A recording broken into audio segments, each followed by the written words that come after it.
Folks, Black Star Network is here. Hold no punches. I'm real revolutionary right now. Black power. Support this man, Black media. He makes sure that our stories are told. Thank you for being the voice of Black America, Roland. Stay black. I love y'all. All momentum we have now, we have to keep this going. The video looks phenomenal. See, this difference between Black Star Network and Black-owned media and something like CNN. You can't be Black-owned media and be scared. It's time to be smart. Bring your eyeballs home. You dig?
Founder and CEO of Fanbase.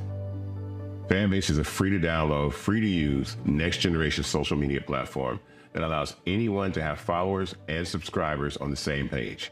Fanbase was built through investment dollars from equity crowdfunding from the Jobs Act. People just like you help build Fanbase, and we're looking for more people to help build Fanbase. We are currently raising $17 million in a Regulation A crowdfund on Start Engine. We've already crossed $2.1 million, but we're looking to raise more capital from people just like you that deserve the opportunity to invest in early stage startups without having to be accredited investors. So right now, I'd like you to go to startengine.com/fanbase and invest. The minimum to invest is $399. That gets you 60 shares of stock in Fanbase right now, today. And then use Fanbase to connect with friends, grow your audience, and be you without limits.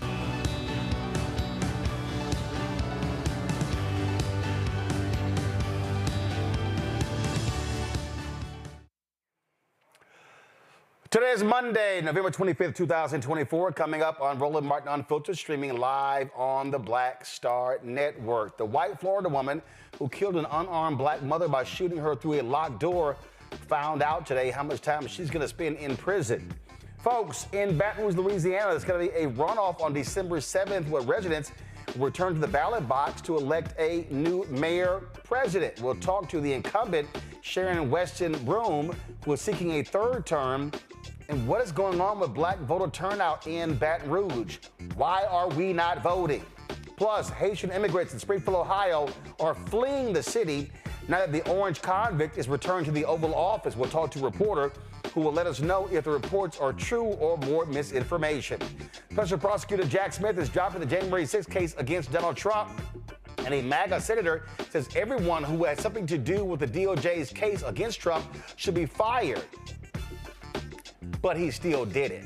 Speaking of that convict, this idiot is selling a Bible, literally with his name above God. Didn't I tell y'all 1 Samuel 8? He think he's a god? Yeah, plus fitness philosopher Cootie Mack will be here for our Fit Live Win segment to share tips on how to maintain our healthy journey during these holidays. It's time to bring the funk. I'm Roland Martin Unfiltered on the Black Star Network. Let's go. He's got it. Whatever the biz, he's on it. Whatever it is, he's got the scoop, the fact, the find. And when it breaks, he's right on time and it's rolling. Best believe he's knowing. Putting it down from sports to news to politics. With entertainment just for kicks, he's rolling. It's on go, roll, y'all. It's Roland Martin, yeah. Rolling with Roland now.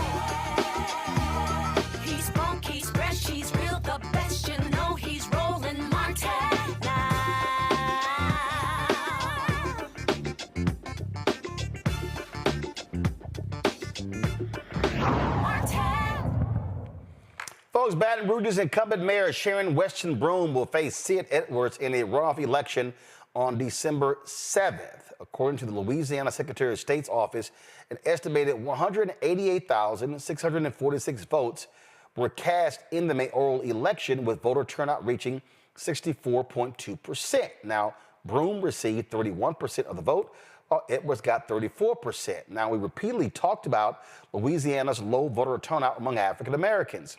She's the first woman elected to lead the capital city of Louisiana and is seeking a third term. East Baton Rouge Parish Mayor President Sharon Weston Broome joins us right now. Mayor, glad to have you back on Roland Martin Unfiltered.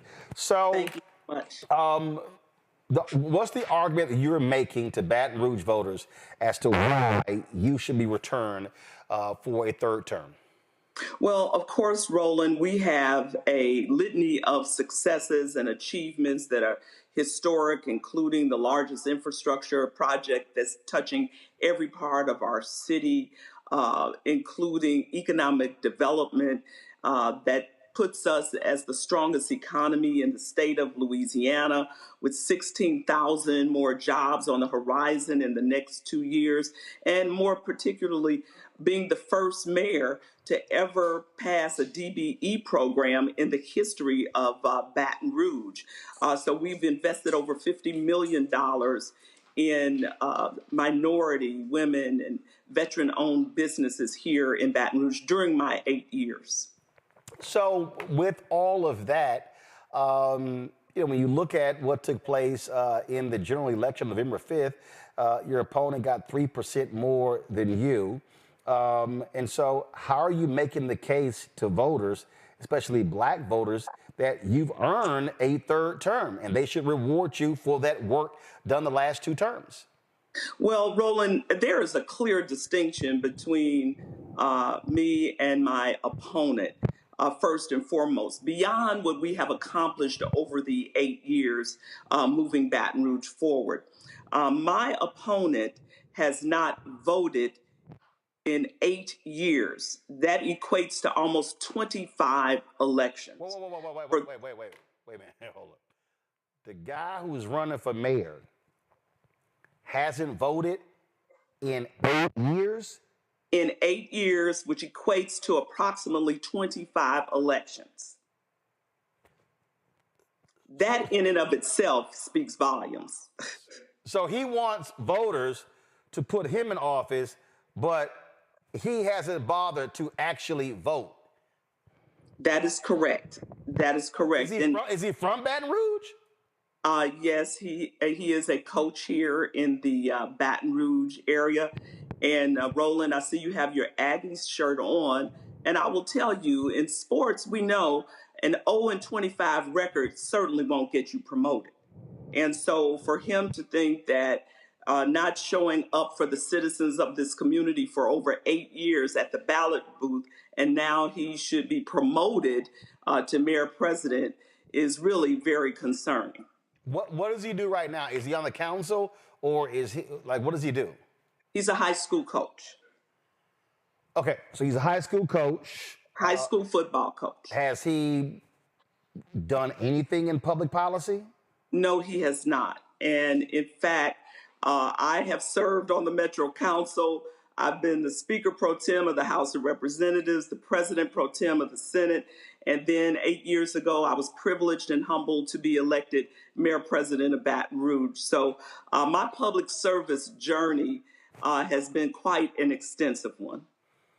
All right, so he's a coach, and I'm not dissing coaches.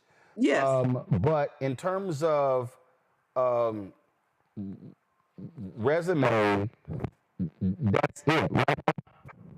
I just want to show our audience this, just so people understand, because we literally are living in the age. I don't even know what the hell the age this even is. So for everybody who's listening, if you're watching, you're going to be able to read this, and I'm going to read it for you. But for the people who are listening to this, I'm about to read the bio of Mayor Weston Broome's opponent, which is on his website. It says career and family. He's a legendary coach with more than 44 years in coaching, including Catholic High 10 years, Redemptorist 7 years, Jesuit 1 year, Central 17 years. He was also the athletic director of the Central School System for 11 years. He's the winningest coach in the Capital Region, garnering him 3 state championships. First of all, that should be championships, not championship. So you would think a high school coach would have proper grammar on their website. His honors include NFL National Coach of the Year, Louisiana 5A Coach of the Year, and Coach of the Decade. He's been married to his wife, Beanie, for 37. First of all, that should be, he's married to his wife, comma, Beanie, comma, for 37 years. They have 4 children and 3 grandchildren. 2 of their children are autistic young men who live with them and they care for daily. And then it says copyright, See It for the Win, all rights reserved. That's it. So literally his resume to be the mayor of the capital city of Louisiana is, I coach football. Correct. And I personally think he should remain a coach coaching football.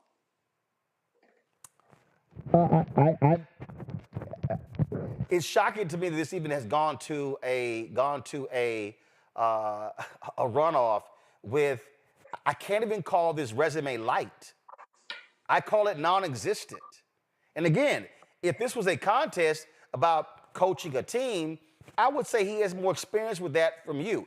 If we're talking about public policy, how to run a city, this ain't it. Well, Roland, as the mayor president, I just crafted over $1 billion budget because of an emerging new breakaway city. I was able to make sure that all of my 4,000 plus employees were retained. There were no layoffs, and also made sure that in crafting that budget, we were able to continue our level of quality of services. So, my opponent has no experience with a budget or public service, and to say that all of a sudden that he would like to jump and become mayor is, as I said earlier, quite concerning. In this day and age, experience matters, especially on the local government. We're going to have to rely on local government a lot moving forward. And I believe that you need someone in the seat who at least knows how local government, especially the mayor's office, functions. Early voting is taking place. This is your website. It started November 22nd to the 30th. There's no early voting on November 24th, November 28th, November 29th, obviously Thanksgiving, the day after Thanksgiving. You also have an issue that is taking place in Baton Rouge where you had a breakaway city, and that's mostly white, and they wanted to break away from Baton Rouge. What has been the impact of that on this election?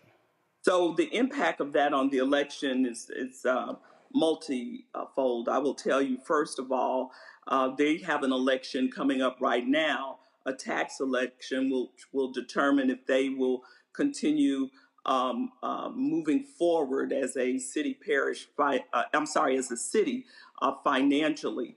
I will also tell you that another reason stability is needed in the mayor's office is because I'm at the negotiation table right now in an attempt to protect this entire city and parish so that we are not put in a financial strain as it relates to this emerging new city. And so that has been an ongoing process. As you know, early on, I was in the process of litigation because I felt it was necessary, if you're going to stand up a city of this size, that you should be able to show the citizens and particularly show me as the mayor president, what is your plan of action to do that?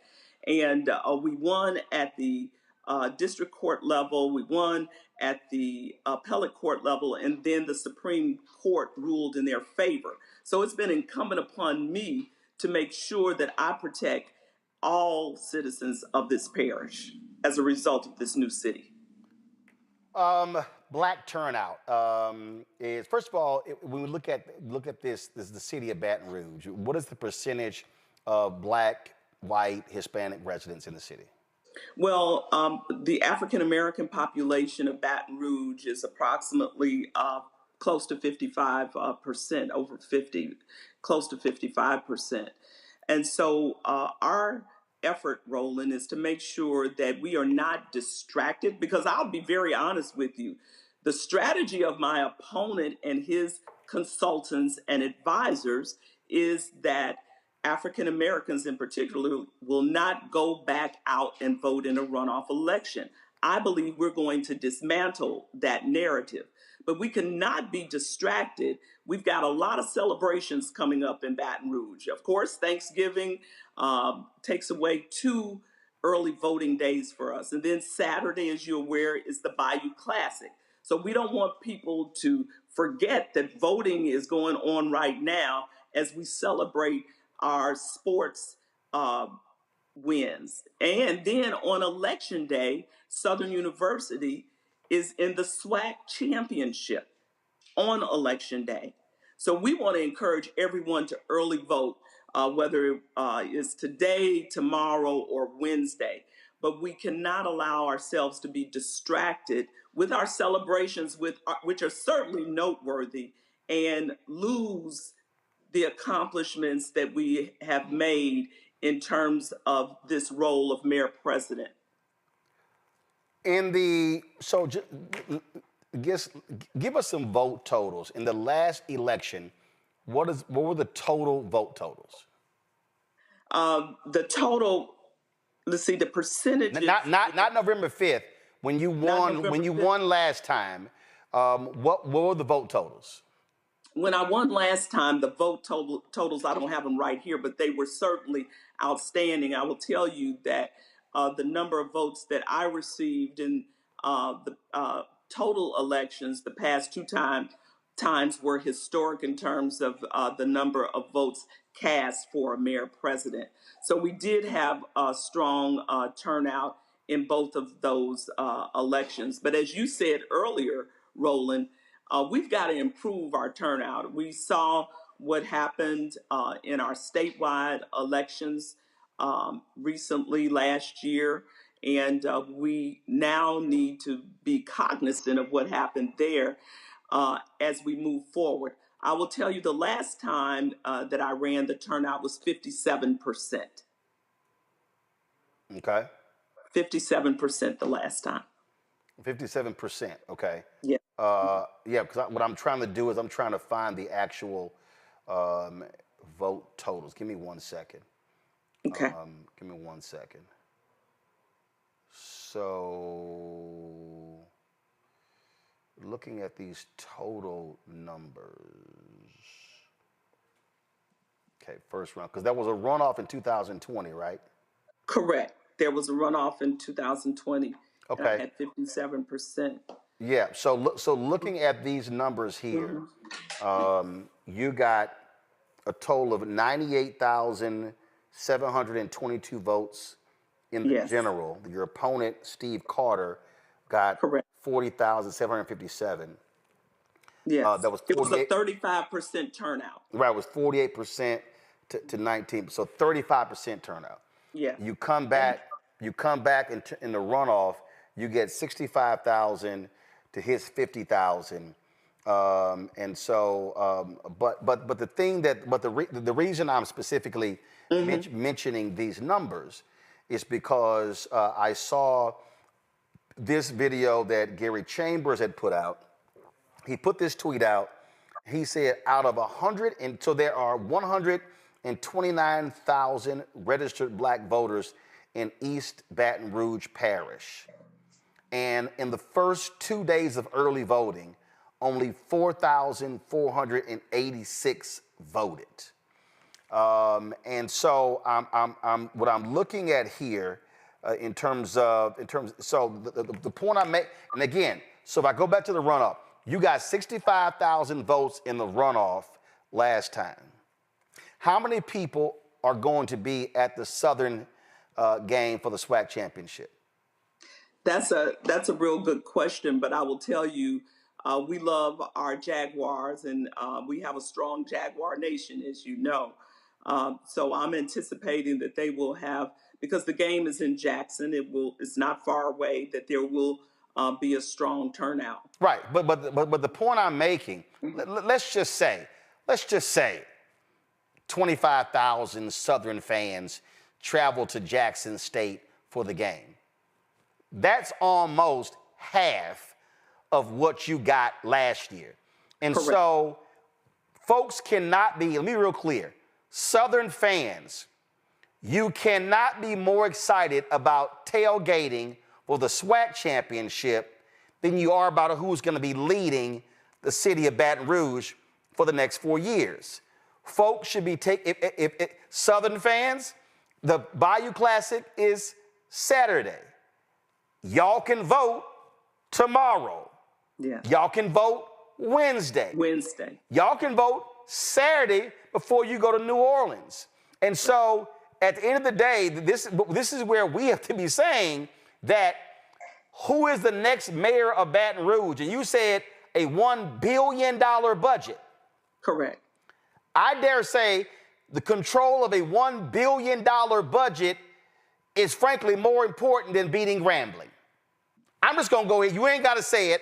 I'm going to go ahead and say it. But this is where we have to understand our power cannot be left at home. I am constantly saying that if black people vote at 70% of our capacity, we win elections. If I take the 129,000 black registered voters in Baton Rouge, I need everybody to listen to what I'm about to say, okay? So I need y'all to understand something. I just showed y'all the numbers. Look at right here, y'all. In the last runoff, 2020, 65,000 ballots cast, Sharon Weston Broome wins. If black people in Baton Rouge vote at 70% of our capacity, that's 90,300 votes. That's just black people alone. Game over. Election won. And obviously you have white supporters. I see folks who endorsed you. And so this is an example for African Americans why we must maximize our voting power. Absolutely. And I would be remiss, Roland, if I didn't mention the fact that 2 weeks ago, I was elected by the National League of Cities membership to be their national president. So that certainly will put Baton Rouge on a national level in terms of advocacy. But I'm also representing mayors and city council members from villages, towns, and cities across America. So I look forward to that. But that comes in me being the mayor president of Baton Rouge. Absolutely. Absolutely. So I just, again, this is, if we want to talk about power, look, the election November 5th for the presidency, that's over. Jeff Landry, that election last year, that's over. But this is what I've been saying post November 5th, how we must recalibrate and realize that there are mayoral elections, city council elections, school board races, county races that we need to be focusing on in order to still maintain the control power. Your final comment. My final comment is to implore all of our residents of Baton Rouge to lean in so we don't lose City Hall. This is a critical election, and we all must show up at the polls. And I look forward to staying connected. You need a mayor who's going to show up for you. 0-25, you're not showing up. Absolutely. Absolutely. Mayor Sharon Weston Broome, we appreciate it. Thanks a lot. Thank you. All right, got to go to a break. We'll be right back right here on Roland Martin Unfiltered on the Black Star Network.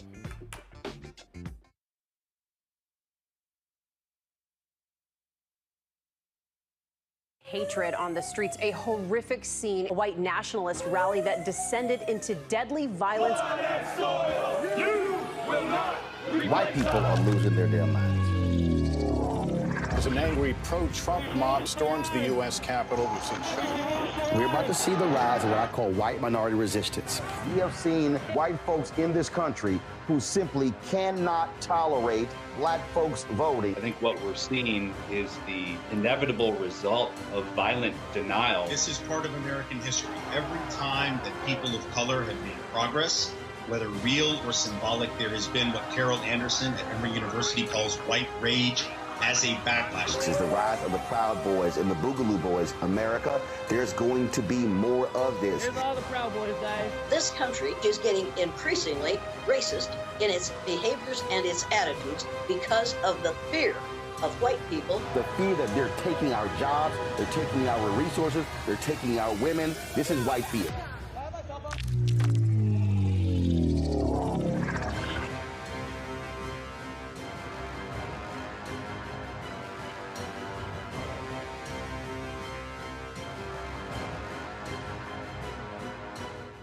Hi, I'm Dr. Jackie Hood Martin, and I have a question for you. Ever feel as if your life is teetering and the weight and pressure of the world is consistently on your shoulders? Well, let me tell you, living a balanced life isn't easy. Join me each Tuesday on Black Star Network for A Balanced Life with Dr. Jackie.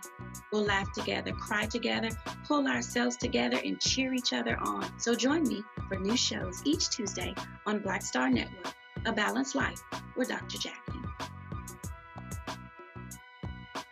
Pull up a chair, take your seat at the Black Table with me, Dr. Greg Carr, here on the Black Star Network. Every week, we'll take a deeper dive into the world we're living in. Join the conversation only on the Black Star Network. This is Essence Atkins. What's the Love King of R&B, Raheem Devon? It's me, Sherry Shepard, and you know what you watch. You're watching Roland Martin, Unfiltered. My pound, Dr. Julian Malveaux, economist, president, emerita, Bennett College, coming to just out of D.C., Dr. Amakongo Dibinga Sr., professorial lecturer, School of International Service from American University, Jade Mathis, Esquire, Jade Mathis Law. Folks, this is the video that Gary Chambers posted on social media about early voting. Watch this. What's good? I am leaving my third church service today because it's that important that I get you out to vote this week. We have 4,000 black folks that have gone to early vote in the first 2 days of early voting out of 129,000 registered black voters. Mayor Sharon Weston Broome is up for her last term as mayor, and I need you to get out and vote for her so that we don't end up with a football coach that hadn't voted in the last 8 elections running the city where he don't understand nothing about government, gonna over-police you. We already have a president who's gonna let stop and frisk loose, a governor who's saying that he is changing laws to allow police to arrest your kids more, and now you're going to end up with a mayor who's going to send them police all up in your neighborhoods because the only answer that he has to crime is more policing when we have an 18% poverty rate. If I can go to 3 churches today, if I can go get active in the community and talk to people, you can text 10 people and let somebody know that Mayor Broome is on the ballot. Now listen, the Bayou Classic is Saturday, the Battle of the Bands is Friday, a bunch of y'all going to New Orleans and you ain't gonna be in town. Those are the last 2 days to early vote. And December the 7th, which is election day, is the SWAC championship. We lost the U.S. Senate race in 2014 because black folks went to the SWAC championship. I'm not gonna let y'all sleep on this mayor's race. Monday, Tuesday, and Wednesday, go handle your business and text 10 people this video this morning so that people understand that we got work to do. The job ain't done. Absolutely. I'm going to start with you, Julian. I mean, it's simple. We have to be maximizing our power, and 4,400 black folks voted early out of 129,000. My God. You know, Roland, you make this point constantly, and it's a very good point. If we voted at our percentage in the population, we would win more elections. We'd influence more elections. I don't understand, as the brother said, 4,400 out of 4,486. Okay, you go get the exact number. I appreciate that. But out of more than 100,000, 112,000, that's absurd. What the big question is, why are these people staying home? Don't they care? You know, this sister, she's got it together. I mean, she's not only a local figure as a mayor, she's a statewide figure, and clearly with her most recent election to the county executives, She is a national figure. She deserves support. And we know, yeah, Baton Rouge has a very high poverty rate. It's about 20%, 22% higher than the national poverty rate, higher than the national poverty rate for Black people. So there are problems there that need to be addressed. But she can't address those problems until she wins the election. She can't win the election unless people come out to vote. I am perplexed by the number of people who do not vote. I had a young lady tell me the other day, with some pride, of course, by the time I finished with her, she wouldn't tell anybody anything. I don't vote. I just don't believe in it. I said, it ain't religion. It's just, I don't vote. I don't believe in it. And told me that to my face. I'm like, do you know who you're talking to? Why would you say something like that? And then she gave me some long story about not voting. This is what this thing hinges on. It hinges on people getting out to vote. Black people are 52% of Baton Rouge. Whites are 37%. Now, race has something to do with it. We know this ignorant white football coach and white boy with no government experience. What he has going for himself is his race. And the other thing he has going for himself is suppressed Black turnout. So like the brother said in the video, you go into the Bayou Classic, you go in here, you go in there, go to the polls first. Just go to the polls first. Don't chance you get back on time and all of this. This is really important. By the way, about 10% of the population of Baton Rouge is other. I would have liked to ask Sister Mayor about where the other category, they're probably mostly Latino, but where they stand in terms of voting for her. But she's clearly done an exemplary job. She's clearly done an exemplary job. She deserves re-election, and it's only going to happen if people come out to vote. And too many of us, for whatever reason, don't come out to vote. This is the thing I make clear, Omakongo, when we talk about people who say, I don't believe in that. You are paying taxes. You are literally paying sales tax, property tax, income tax, and politicians, city, county, school board, state, federal, are making decisions with your money. And when you sit elections out, you are saying to somebody else, here, go ahead, keep taking my money. Y'all do whatever y'all want with my money, and I'm going to check out of the process, but then I'm going to complain about something that I'm not getting. But you're going to be like this coach, this dude, Sid, whatever his name is, who, what is his name? Sid, let me pull it up. I had it earlier, because how in the hell do you run for mayor and you ain't voted in 8 years? Come on, Omakongo, go ahead. Look, when we were talking about what happens if Trump gets in, and we said this country is going to get what it deserves, in many of our communities as well, by our inaction, we are going to get what we deserve as well. And this continued disconnect between the power of voting and basic services in our community is where we have to do a lot of work right now, because in the face of the national election, we have to go and focus more on this local. But the fact, Roland Martin, that you can talk about everything you just talked about, the taxes, the schools, the policing, and all of that, that this is money that people are paying into, but yet they can't see that connect when you only get a little bit over 4,400 people who are voting. This is one of the challenges in our own community. And like you said, the couch is one of the biggest constituencies as well. But there's a certain level of sophistication that just goes beyond, a LaTosha Brown or a Cliff Albright showing up at people's doors talking about the importance of voting. Like, this is basic everyday stuff. You don't need to learn this in civics classes or anything like that. This is your town, and these are your leaders. And for people to not come out for her, who's already demonstrated the fact that she is a leader, who's not some random person with a random resume who has been there, I'm hoping that the message gets out now from what we're doing here, from the brothers in the car, so on and so forth, talking about the classics and the like. We cannot not show up for another Black woman in this way. And this is just problematic. And if we don't get this together now, and people talk about, like, I don't do that politics stuff, like they're living in Wakanda or something, like they're living in some place that's immune from everything that's going on. And it's like even Wakanda got invaded if you're staying with the comics. But if we don't do this now, Roland, especially with what's coming, I mean, that's Mike Johnson country down there. You know what I'm saying? If we don't get that together now, we are also going to get what we deserve as well. And this is ultimate wake-up time now if we haven't got the message yet. Listen, Jade, I keep saying this. The numbers don't lie. If we as Black people vote at 70% of our capacity, game over. We are 55% of the city, 129,000 black registered voters. If 70% of us vote, that's 90,300 votes.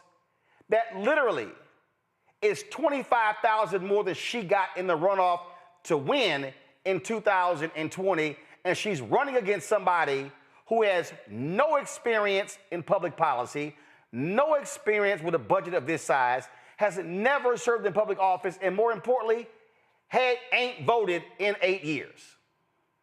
In 8 years. And that is a prime example, Roland, what comes to my head is Trump's white privilege when we think about that, right? After hearing his resume and credentials, or lack thereof in this case, right? Especially relevant ones towards this. And what's most disheartening is this mayor is really trying to implement programs and strategies that will be beneficial for our community. And she's also thinking outside the box, right? When you talk about, she's talking about crime reduction and skills and trade, aligning workforce development, which are huge things in our communities, right? Law enforcement accountability and preventing blight reduction programs. Those are all things that are going to impact people who look like us.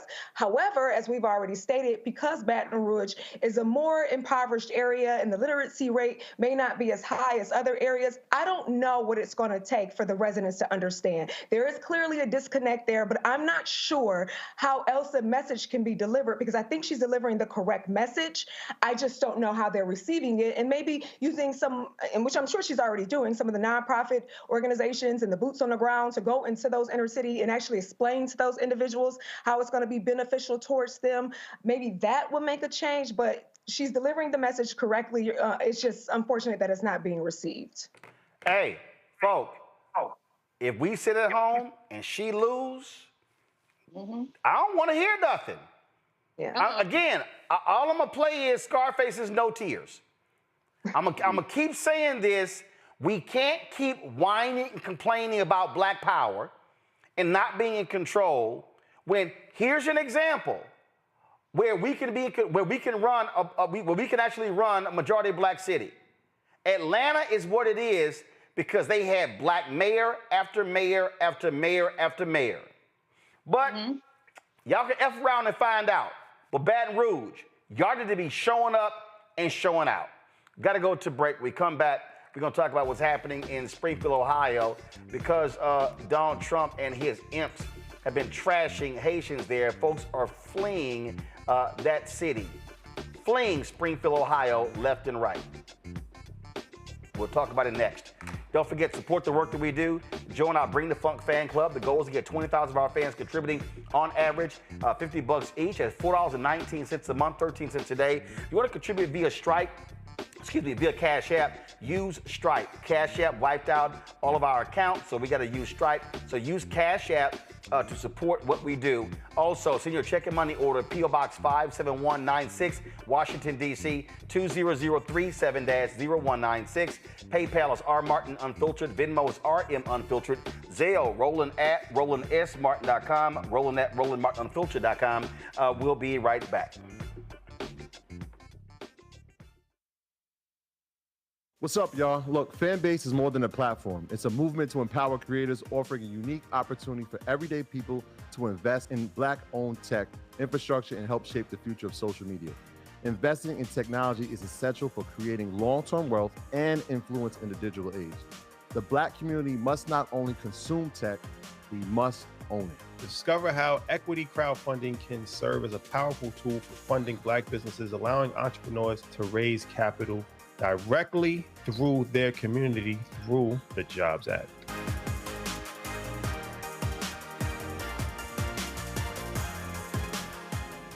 Hi, I'm Dr. Jackie Hood Martin, and I have a question for you. Ever feel as if your life is teetering and the weight and pressure of the world is consistently on your shoulders? Well, let me tell you, living a balanced life isn't easy. Join me each Tuesday on Black Star Network for A Balanced Life with Dr. Jackie. We'll laugh together, cry together, pull ourselves together, and cheer each other on. So join me for new shows each Tuesday on Black Star Network, A Balanced Life with Dr. Jackie.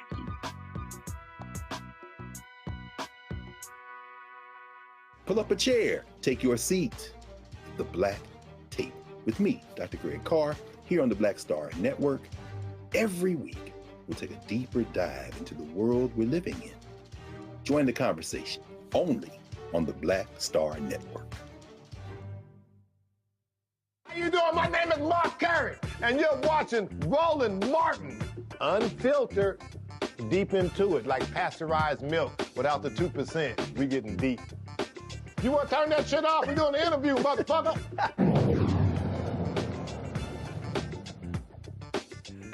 Some of the Haitian migrants in Springfield, Ohio, who were targets of massive lies and hate during this election season, are reportedly fleeing the city they've called home for years. Fritz Neil Octave is the Haiti editor of the Haitian Times. He joins me now from Kissimmee, Florida. Glad to have you here on the show, Fritz Neil. What are you hearing? So is this actually happening? We saw these news reports that they are leaving because they feel it's unsafe. What's your understanding? Well, and thank you for having me. Normally, based on what had transpired in the election season, all these false claims and Haitians living in Ohio on the edge. So regardless of the status, the vast majority of them, they are legally living in the city, but they don't really know exactly what to make of what's going to happen with the incoming Trump administration policies on immigration. So some of them already looking to relocate to across America in different cities where they can find jobs, because I mean they left Haiti just most of it because of the situation on the ground in Haiti, the insecurity caused by gang violence and all that, and coming here thinking that they will be well received because most of them come in on the federal programs, humanitarian parole, or some of them to other programs. But instead, this is what they've been facing now. So some of them are fears. It's not that they're massively leaving, like some report subject, but some of them effectively leaving.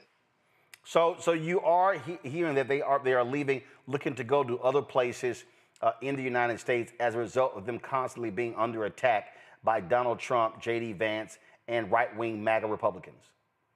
Well, it's not all because of the fear. Some of them were there temporarily to work, and then as the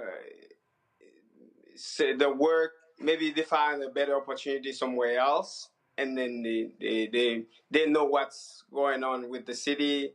Well, in light of all these things that happened, a couple months ago, so they prefer to just find a place somewhere else. But some of them are leaving exactly because they're not sure what's going to happen to them with the mass deportation narrative. Gotcha. And so, go ahead. I would say based on the reporting, it's most people still stay put, and they believe in the system kind of, because they know they're there legally.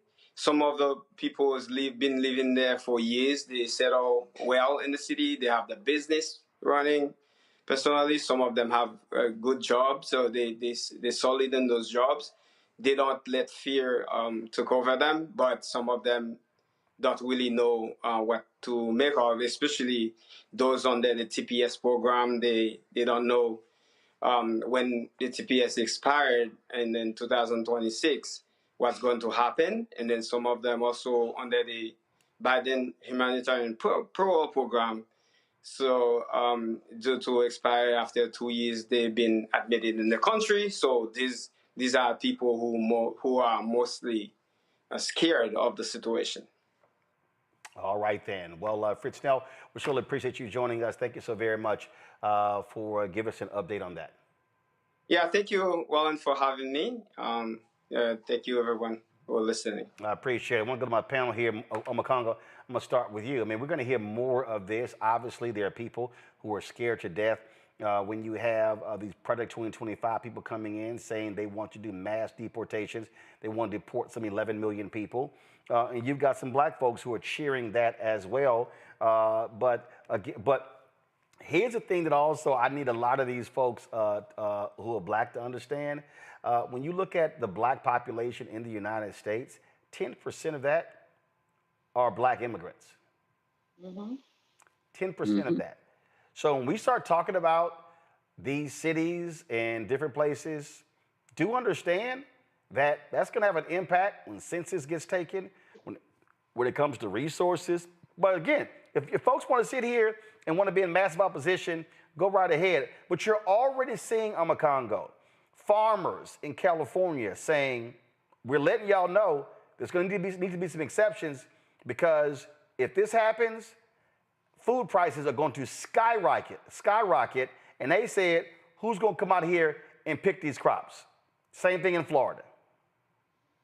Absolutely. And Tom Homan, the border czar, doesn't care.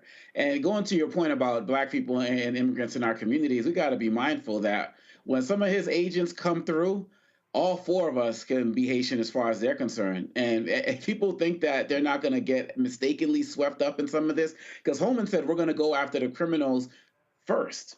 He said first. So they got other plans. And so just getting swept up in something like that alone can be problematic if you're in detention, lose your job, so on and so forth. So that's number one. Number two, a lot of us who are complaining about, these immigrant centers, community centers to help, help that ones that got brought to New York and all these other places, guess what? What stock is soaring now, right now, Roland? Private prison stock, because Trump is going to turn these areas into prisons. And so we're going to be having more prisons coming to our communities if people aren't paying attention to that. And lastly, as it relates to people basically living in fear, I've heard stories about families who are leaving instructions for their children with their neighbors or other family members who are legal, about their kids' allergies and medical records and all of this other type of stuff, in case there's a day where their kid comes home from school and their parents are gone. Like, this is how deep this is penetrating people across the country. And for those of us who are not going to have compassion for families like that, at the very least, we can have a little bit of sensitivity to what's going to be happening to all of our neighborhoods, because they are going to be ravaged physically, and they're going to be ravaged economically by what you just talked about in terms of the farmers and the high prices that are going to be going up. So again, if you're not paying attention to this, we are going to get what we deserve. They're going to be hitting our communities hard as well. We got to wake up. Jade?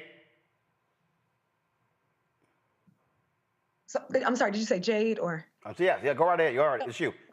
Go ahead. I'm sorry. So I wholeheartedly agree with the previous speaker, because that's the first thing that came to my mind initially, right? There's about 12 to 15,000 Haitians that live in Springfield. There's only roughly 60,000 residents. So if you are sending the majority or a vast majority of the residents away, and that vast majority are probably business owners, private business owners, have family businesses, then what does that do to the local economy, right? How and what effect does that have also on the families? And it's really disheartening to hear that parents are leaving, essentially, it sounds like wheels, right? Or to-do list for their children in case they are taken away. That sounds like a form of modern day slavery, if you ask me, looking over your back, hoping the man doesn't come get you and make you go back on the plantation, right? And most of these Haitian migrants that we're talking about are actually here legally through temporary protected status. And Trump is well aware of that, yet and still he vowed to end that status. So those really concern me. Those matters really concern me. Julian?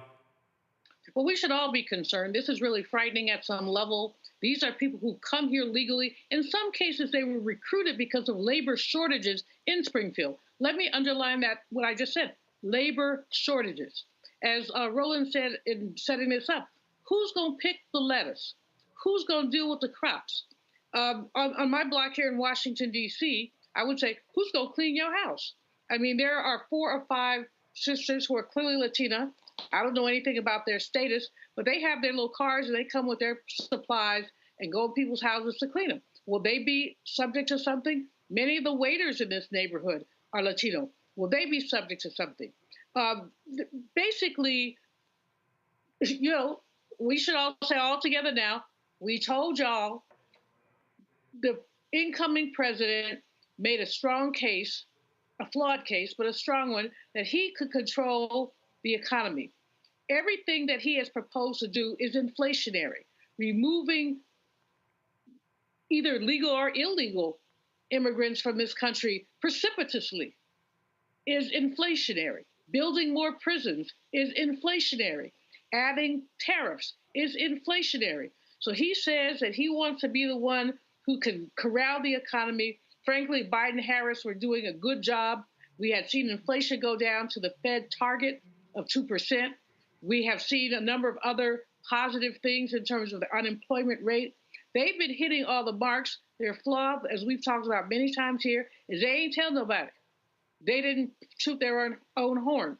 But I don't know if it would have mattered, because I think too many ignorant white people, I'm just going to call them ignorant, too many of them, frankly, voted their race and not their pocketbook. If they had voted their pocketbook, they would have voted for Harris, Waltz. But instead, they voted because they could not stand to pull a lever for a Black woman. But in any case, you know, as Roland said, I'm not going to repeat it, F around and find out.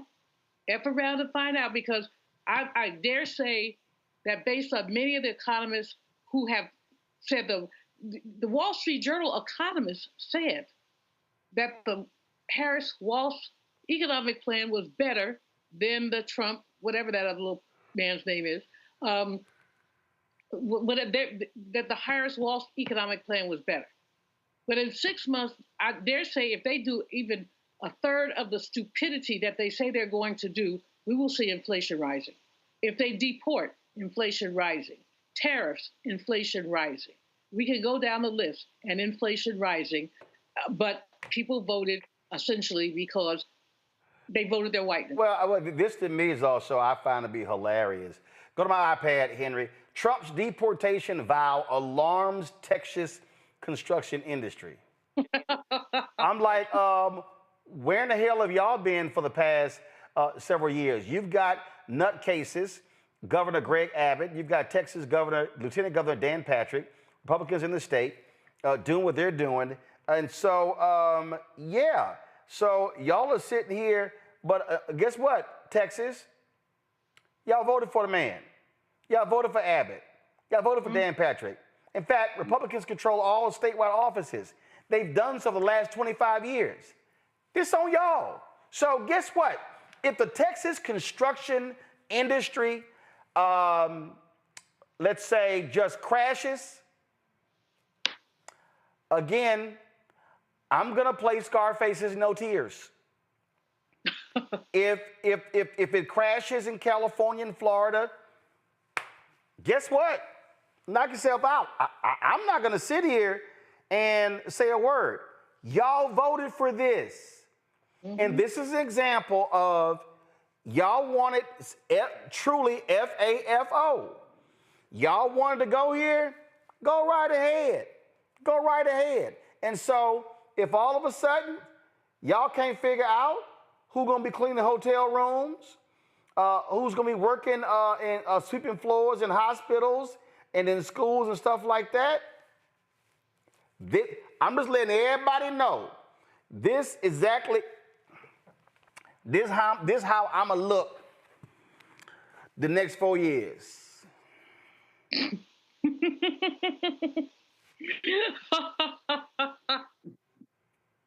All I'm gonna say is, what's for lunch? What's for dinner? Because folks say they wanted this. Okay, all right, y'all gonna get it. Y'all gonna get everything y'all want and that y'all desire. And all y'all broke-ass white people in Alabama, Mississippi, North Carolina, South Carolina, Arkansas, Tennessee, I can go on and on and on. If they whacked the Affordable Care Act and now y'all ain't got nothing, yep, y'all gonna get the same look. All I'm gonna ask is, who you vote for. That's why I need everybody right now watching the Black Star Network. I need y'all to get this shirt. I need y'all to pull up my graphic. Y'all need to get this shirt right here. Come on, pull it up. Don't blame, pull it up. Thank you. Don't blame me. I voted for the black woman. I'm telling you right now, I'm going to wear that shirt. I don't want to hear nothing. I don't want to hear the complaining. I don't want to hear the whining. No, leave it up. Y'all, this is where I want y'all to go. I want y'all to get y'all, I'm telling y'all, it's rolandmartin.creator-spring.com. And matter of fact, I'm going to have mine on this weekend in Houston when mine comes in. But that's it right here. Don't blame me. I voted for the black woman. Because remember when Donald Trump was at his rallies, he's like, well, you want to vote for the black guy or the white guy? I think they want the white guy. All right, cool. That's who I'm rocking with. And so y'all get y'all shirt, rolandmartin.creator-spring.com. Again, all the proceeds go right back into the show. So I don't want to hear nothing. And if y'all black, and I see some black men and black women out here, I saw some woman on crying on Twitter about how, I don't know, she mad, I need to get canceled, I'm not covering them in Chicago. So you don't want me to have a show, but we want to cover you. Make up your damn mind. So y'all do what y'all want to do, but I'm telling y'all right now, if the construction industry in Texas crashes, no tears. I'm going to a break. When we come back, more on the show, including, it must be something to be white. When you can make a statement that you took heroin in college and it helped you read better, and now you in line to be the Secretary of Health and Human Services? Ooh, whiteness is a thing, y'all. It's a thing. But Robert F. Kennedy Jr., he also has some advice to black people. If we just shake the racism off, it's gonna go away. Wow.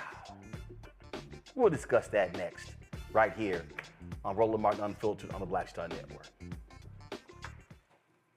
When you talk about blackness and what happens in black culture, covering these things that matter to us, speaking to our issues and concerns. This is a genuine people-powered movement. There's a lot of stuff that we're not getting. You get it, and you spread the word. We wish to plead our own cause. Too long have others spoken for us. We cannot tell our own story if we can't pay for it. This is about covering us. Invest in black-owned media. Your dollars matter. We don't have to keep asking them to cover our stuff. So please support us in what we do, folks. We want to hit 2,000 people, $50 this month, raise $100,000. We're behind 100,000, so we want to hit that. Y'all money makes this possible. Checks and money orders go to P.O. Box 57196, Washington, D.C. 20037-0196. PayPal is R Martin Unfiltered. Venmo is RM Unfiltered. Zelle is Roland at RolandSMartin.com.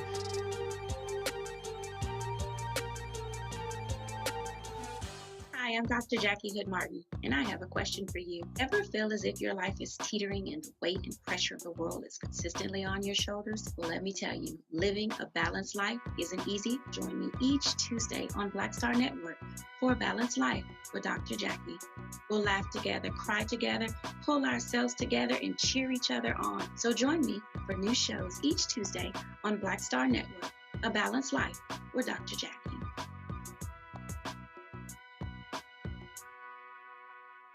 Pull up a chair, take your seat. The Black Tape with me, Dr. Greg Carr, here on the Black Star Network. Every week, we'll take a deeper dive into the world we're living in. Join the conversation only on the Black Star Network. Hey, it's John Murray, the executive producer of the new Sherry Shepherd Talk Show. This is your boy, Earthquake. And you're tuned in to Roland Martin Unfiltered. All right, y'all. Special Counsel Jack Smith is dismissing his federal election interference case against the Orange Man due to a long-standing Justice Department policy that bars the prosecution of a sitting president. Now, y'all know I already think that's still stupid and BS. Now, nearly 16 months after a grand jury first indicted Donald Trump over his alleged efforts to unlawfully overturn the results of the 2020 election, Smith asked U.S. District Judge Tanya Chutkan to throw out the case ahead of Trump's impending inauguration. In Smith's motion, he wrote, as a result of the election held on November 5, 2024, the defendant, Donald J. Trump, will be inaugurated as president on January 20, 2025. It has long been the position of the Department of Justice that the United States Constitution forbids the federal indictment and subsequent criminal prosecution of a sitting president. But the department and the country have never faced the circumstance here where a federal indictment against a private citizen has been returned by a grand jury and the criminal prosecution is already underway when the defendant is elected president. Confronted with this unprecedented situation, the special counsel's office consulted with the department's Office of Legal Counsel, whose interpretation of constitutional questions such as those raised here is binding on department prosecutors. After careful consideration, the department has determined that OLC's prior opinions concerning the Constitution's prohibition on federal indictment and prosecution of a sitting president apply to this situation, and that as a result, this prosecution must be dismissed before the defendant is inaugurated.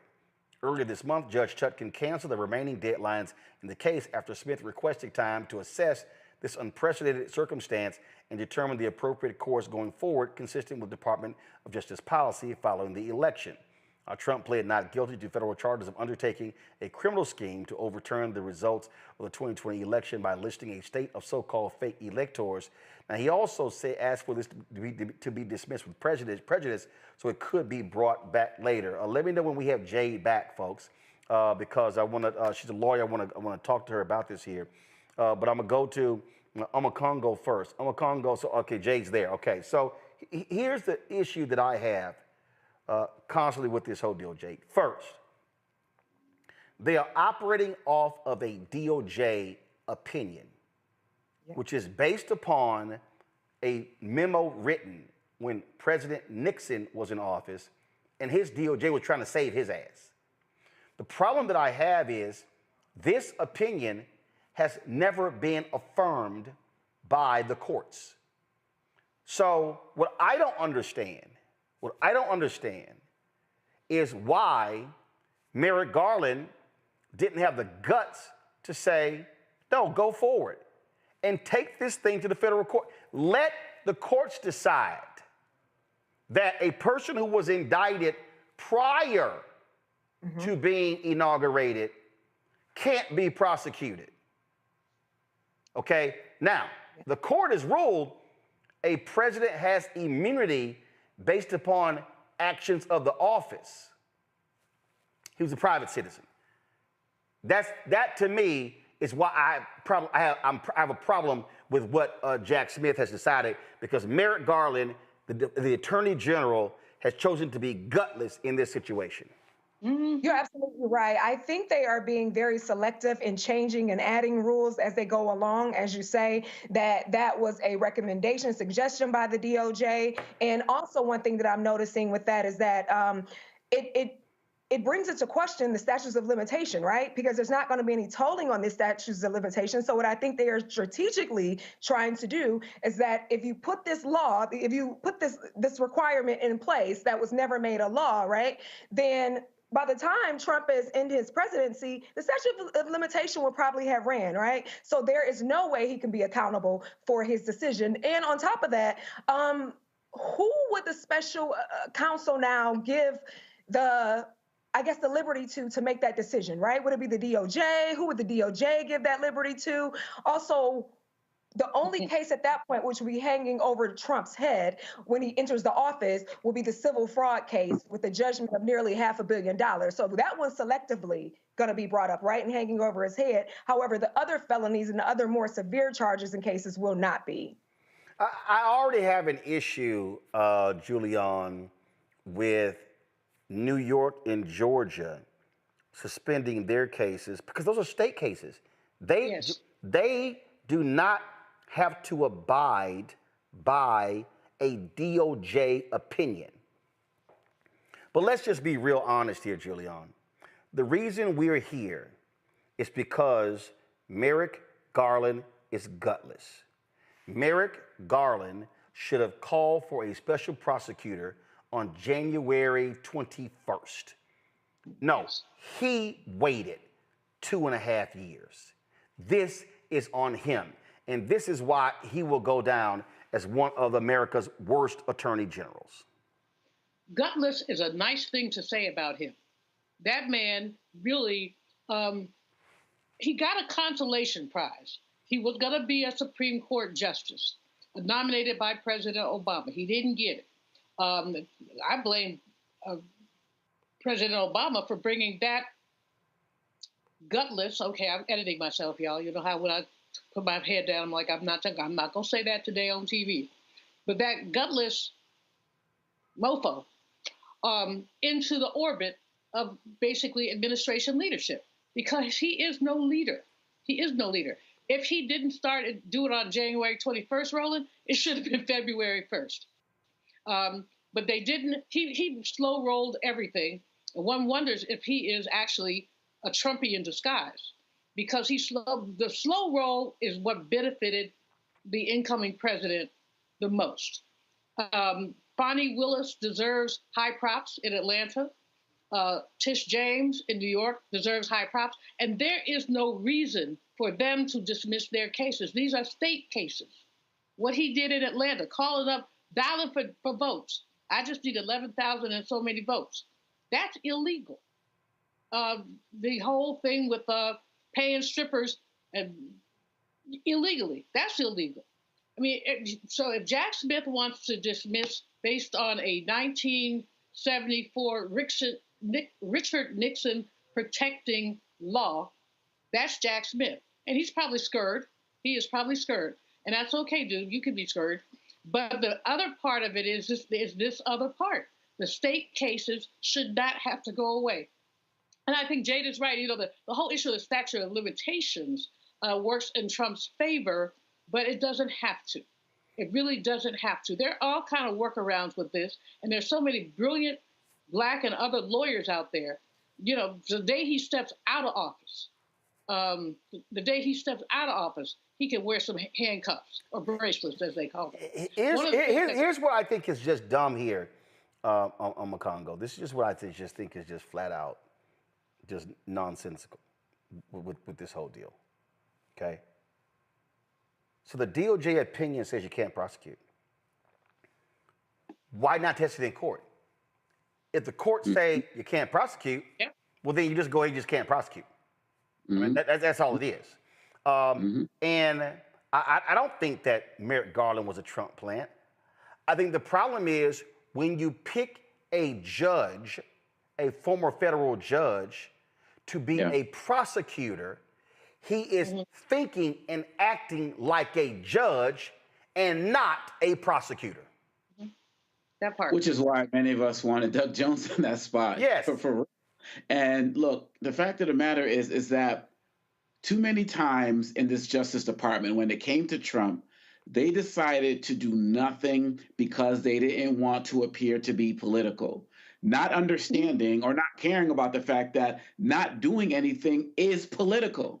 Right? Inaction is an action. And so they waited, 14 months after, Cassidy Hutchinson finally came to the January 6th Commission and finally decided to launch this investigation. The Justice Department, we've talked about Kristen Clark and so many things that they've done in that department, which have been positive for our community. But at the very top of the issue, the way that they let this particular situation lollygag and let this man who is just a criminal on so many different levels. I mean, look what's going on with the inauguration right now. They haven't signed a memo of understanding, so now they can continue to raise money, and anybody, foreign or otherwise, can give money towards his inauguration. Like, to just raking it all in. So they're in action. They could have dealt with this. And like you said, Roland, let's just get it to trial. Let's get this stuff to a judge. And if things become, guilty, not guilty, you can't do that and so on and so forth, then let it be so. But the fact that they didn't want to push the limits for an insurrectionist who was about to let all of those guys who they actually spent efforts going out to arrest and prosecute, that he's about to let them out and pardon them. The fact that they let this guy skate because of their inaction, because they didn't want to seem political, is a disgrace. And this is something that people are not going to forget anytime soon. And I'm not going to sit there and say they should be ashamed of themselves, but this is embarrassing for the country that this criminal gets to be at the top of our highest order right now, because in large part, because the Justice Department didn't do its job. There should have been an investigation started on January 7th, because this is what it came down to, and they let it slide. And here we are right now with Trump 2.0. Yep, absolutely. And so, this is going to be on Merrick Garland, pure and simple. Trump is running around saying, I won. No, you actually ran the clock out. That's what actually happened here. And the bottom line is, as Jack Smith said, them pulling this doesn't negate the fact that he did it. He absolutely did it. And so he was guilty.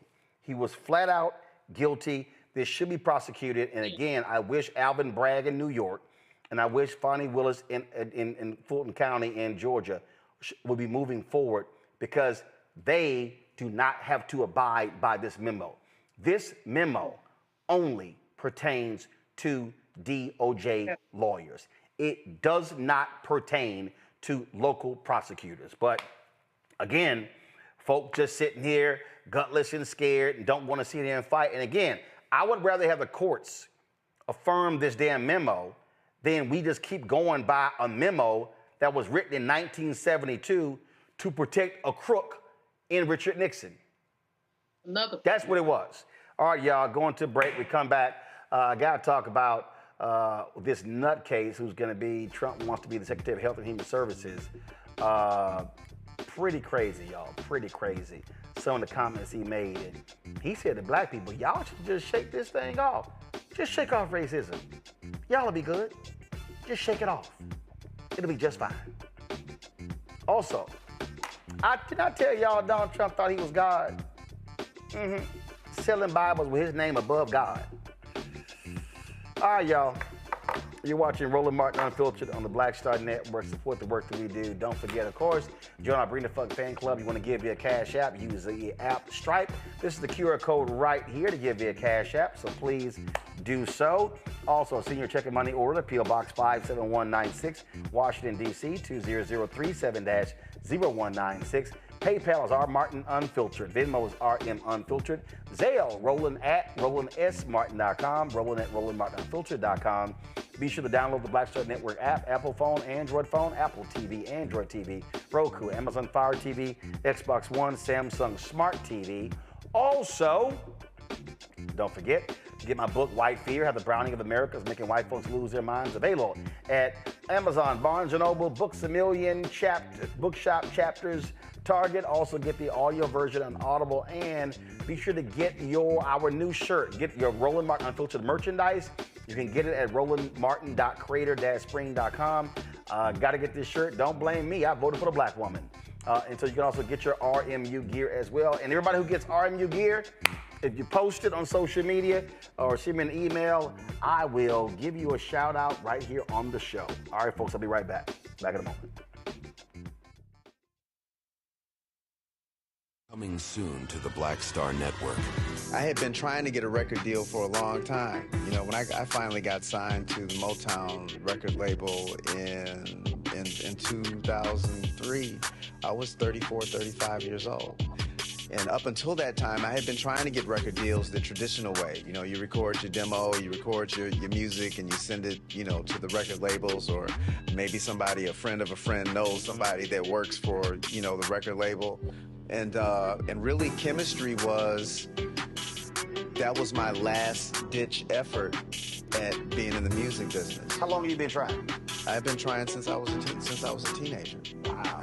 You know? And you know, and I'm grateful that it didn't. I'm grateful that it happened when it happened, because I wasn't prepared, you know, as a teenager to embrace all that comes with a career in the music industry.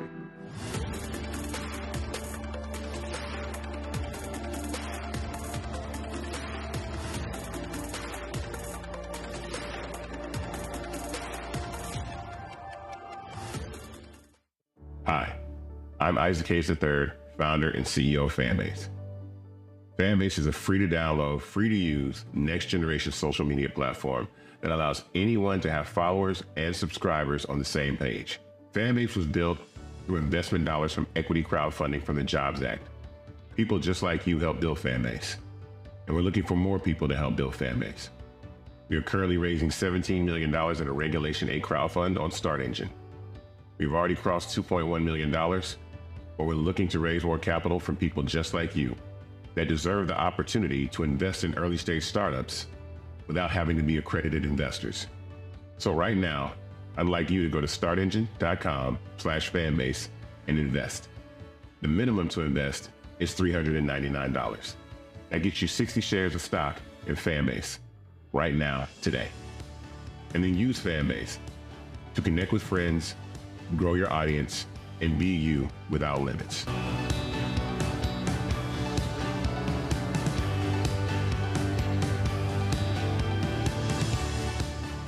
Hatred on the streets, a horrific scene, a white nationalist rally that descended into deadly violence.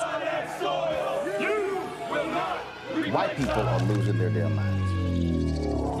As an angry pro-Trump mob storms the U.S. Capitol, we've seen shootings. We're about to see the rise of what I call white minority resistance.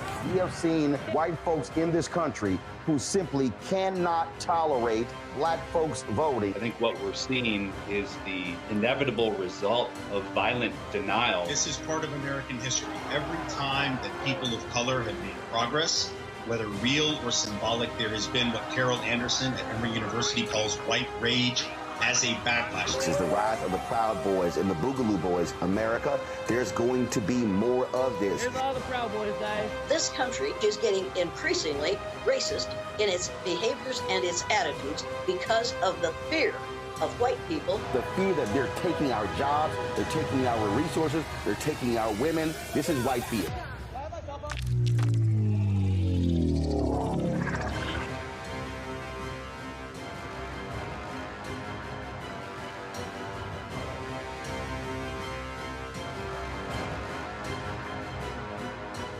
Now that Roland Martin is willing to give me the blueprint, hey, Cyrus, I need to go to Tyler Perry and get another blueprint because I need some green money. The only way I can do what I'm doing, I need to make some money. So you'll see me working with Roland. Matter of fact, it's the Roland Martin and Cheryl Underwood show. Well, should it be the Cheryl Underwood show and the Roland Martin show? Well, whatever show it's going to be good. All right, folks, welcome back to Roland Martin Unfiltered right here on the Black Star Network. Well, y'all, remember I told y'all that this fool here think he's God? Donald Trump. Well, he really thinks he's God. So if y'all seen these new Bibles, check this out. These fools are selling Bibles, and he has his name above God. I told y'all, they sick. They are sick and demented. But these white evangelicals, they think he's the second coming of Jesus. And he is their God. He is their God. This is exactly what they think. This is how, look at this. The Holy Bible, his name is above it. Nutcase. You got to be out of your damn mind to buy a Bible with Donald Trump's name above God. But that's what you're dealing with these crazies here, Julian. Exactly what you're dealing with. There is a biblical verse, I'm not a biblical scholar, put no man above me. Put no man above me. It's a biblical verse. But this man, his narcissism is such that he put himself above God. It's absurd, but it's also absurd that someone who has broken every commandment that's in there, every commandment, violated every proverb, that he has the temerity to sell Bibles. But the bigger set of fools are the people who pay $69.99, $70, y'all. Pay $70 for a Trump Bible. You can get your basic Bible, real nice with gold, gilded leaves, and everything else, about $30 at the religious store. Roland, I don't think, I'm not often speechless. Not often. But this temerity really renders me speechless. Well, it's very simple. It's very simple, Jay. When you're a grifter, you're a grifter. There you go. That's correct. When you are a grifter, you are indeed a grifter. And there's so much garbage when I saw this, so much stuff to discuss when I saw this. I'm gonna try to just limit it down quickly because as a believer, I was very disturbed. And especially he has two, editions coming out. One is the 47th president, the inauguration. The other one is the day God intervened, which is the mark of the failed assassination. I'm like, what is this, your testimony edition? Trump, are you doing testimony services now in writing? Like, what is going on? And both, like you said, both of the editions are going to feature Trump's name above the Holy Bible and God, which is so blasphemous to me. I think this is another branding opportunity, an example of the tyrant-induced narcissism that Trump has. And lastly, I want to know how all these white evangelicals and some of even the black pastors in these inner city church who were inviting Trump in to speak, and these rich Kenneth Copeland, Joyce Myers, those millionaire, billionaire, even pastors. Are you all going to purchase this book for your congregation? That's what I really want to know. Are you going to purchase it for yourself and purchase it for your congregation, the same people who you were encouraging to vote for this man?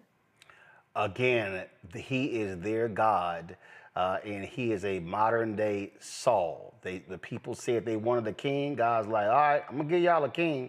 Here you go, with his evil ass. Congo? The President of the United States is going to swear on a Bible with a U.S. flag on it with his name above God. And then he's going to sell it. And then he's going to sell it. That was made in China.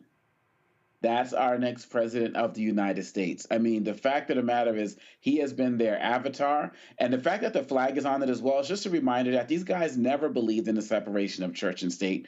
It's some of the things we talk about as it relates to like the Islamic extremist caliphates in other places and parts of the world. That's what they want to create here in the name of Christianity. So they don't care if Trump is doing anything that he's doing right now with his name above God or anything like that, because he is just a vessel for them and their Project 2025 inclinations and policies to implement everything that they want to. I mean, Pete Hegseth, who's the DOD, whatever, he's looking at the DOD. I think he said it should be the flaming sword of Christ or something to that effect. I mean, they're looking at the government in every way, shape, or form to implement their Christian extremist agenda. And Trump is just an avatar for that. And so the fact that Julian talked about he's violated every sin is because they don't care. As long as he's going to help them do whatever they want, he can have his name above God on a Bible. He can have it made in China. He can have a flag on it because they are hypocrites, and he is the biggest hypocrite. And so this is what we've been saying all along in this entire show. We got to buckle up and watch out, because all of these guys, they talk trash about each other, but they are united and making sure that they can do everything possible to make this country an extreme Christian nation. And we got to be ready to fight it. Yeah, they are absolutely insane, but he is their God. All right, y'all. Looks like heroin is Robert Kennedy Jr.'s God. A couple of sound bites unearthed. And let me tell you something right now. Y'all, there ain't a black man or black woman in America who could ever be on tape making this statement and they would be nominated to be the Secretary of Health and Human Services. Listen to this comment about Robert Kennedy and heroin. And I was at the bottom of my class. I started doing heroin. I went to the top of my class. Suddenly I could sit still and I could read. Run that back. And I was at the bottom of my class. I started doing heroin. I went to the top of my class. Suddenly I could sit still and I could read. Wow. Run that back one more time. And I was at the bottom of my class. I started doing heroin. I went to the top of my class. Suddenly I could sit still and I could read. So Mokongo, he needed heroin in order to help him sit still. And heroin helped him read, and that's where he went to the top of his class. Maybe you went to the top of your class because you gave your other classmates heroin, and they like freaked out. If only I knew. I mean, if only we all knew that all it took was a little bit of heroin to get our educational issues right in school. I mean, The fact that, I mean, I'm awestruck because they are, okay, it's not only that we know that they are unqualified, they have put out their whole history and record to talk about how unqualified they are. And none of these guys care. And none of these guys care because the Trump administration has also decided that they're not going to use the FBI to even do background checks. But we don't even need background checks, Roland, because all of this is already out there. This guy, didn't he like kill a bear and dump it in Central Park and all of these other types of things? I mean, the guy has been so out there, but it doesn't matter because with Trump as their avatar, we are seeing the most unqualified people because he's the most unqualified at the top. And I know that there's going to be more of a drip of what's going on with Robert F. Kennedy. I mean, this is the same guy, Kennedy, he called Trump Hitler. But lo and behold, when it comes together to have a common goal, they can let a lot of things slide. But I'm hoping that real journalists continue to do what you're doing, that real people are being out there exposing this stuff, because really at the end of the day, just because they're going to let these guys in and have these positions, it doesn't mean that we can't do our part to hold them accountable and put this stuff on the record, because this is absolutely ridiculous and it's only going to be more. Well, Jay, don't forget heroin plus a brain worm. Listen, Roland, everyone, I believe everything he's saying, the way he's sitting back, leaning in that chair, and the way he's speaking and talking. I believe everything he's saying about he's used heroin before he tried it. Additionally, as a person who has ADHD, I've been using Adderall since college, since before law school, and that actually usually, keeps me attentive and keeps me, calm down and wakes me when I need to be. I thought that heroin, I've never tried it, but I thought that it makes people nod out. So I'm confused as to how he would even come up with that, and unless no one repeat it to people, right? Repeat that he used to use to help him better at school, one of the most dangerous drugs that has affected our society since, the 50s, 60s, and ravaged complete communities, particularly Black communities, since way back when. So I'm very shocked that he would even make, those allegations that that's what he did, or not even allegations, that he would give his truth in that particular way. Heroin, Julian, can you imagine any Black nominee saying, yeah, I was in class, I couldn't sit still, so I was like, yo, let me go get some smack. And man, I went and got some smack, and man, I started focusing, and ain't no way in the hell his ass or her ass getting confirmed. And it would be heroin for them, Roland. They would be saying heroin. Jane, I'm talking, please. Thank you. Hold on, no, wait, no. I know you didn't, Julian. Hell, you've been interrupting other folk when I'm tossing to them. Stop it. I know you did. I know you did. Girl gone. I know but she is right. It'll be right. We pronounce heron. I want to try to correct this. Yeah, it'll be heron, and they would immediately go unimportant their ass. Unimportant. They gotta go. Julian, go. I'm profoundly uneducated on the heroin or any other of those drugs. But what I do know as an educator is that it's highly unlikely that that fool was ever at the top of his class, even his kindergarten class.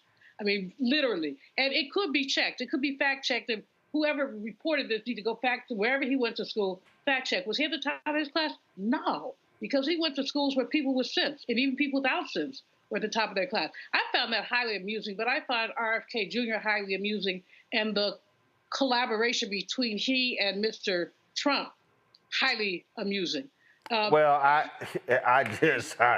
I'm like, this, he a fool. But hold on. I ain't done RFK.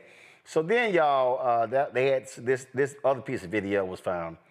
Well, he had some comments about Black people and how we need to deal with racism. I just roll it. So I don't think you can change that part of human nature. What you can do is you can make kids resilient against it. And the way you do that is by giving them a great education so that they know that they have potential. And the other thing is to give them business models, role models, and opportunities within their own neighborhood. Black men who are running barbershops, who are running bars, who are running dance studios, who are running local businesses, restaurants, etc. and who are part of that community. And you know, when I was a kid, my uncle was the first Irish Catholic president of our country, and when he ran for president, there was a tremendous resurgence in anti-Catholic sentiment in this country, and a resurgence of the Ku Klux Klan. I remember crosses being burned when I was a kid against an anti-Catholic president. A lot of other, I was called a Mick, a mackerel snatcher, all these anti-Catholic slurs when I was a kid. But it never bothered me. If somebody called me that, I would think that guy's got a problem. But I didn't think I have a problem. And that because I had a great education, I had a family who loved me, I had role models in my country, I had confidence in my own future. Oh, you know, those kind of things had no impact on me. And that's the kind of resilience that we want to give the Black American children, so that they have so much confidence in their own future that when they do encounter the inevitable racism, that it will bounce off them, that they'll be, you know, like the Avengers, they'll be immune to it. And then we don't have to stop racism altogether, because we're never going to be able to do that, but we can have children that are not affected by it, that don't internalize it, that don't see it as their problem. They see it as the person whose race is a problem. I'm gonna have to take a walk. I'm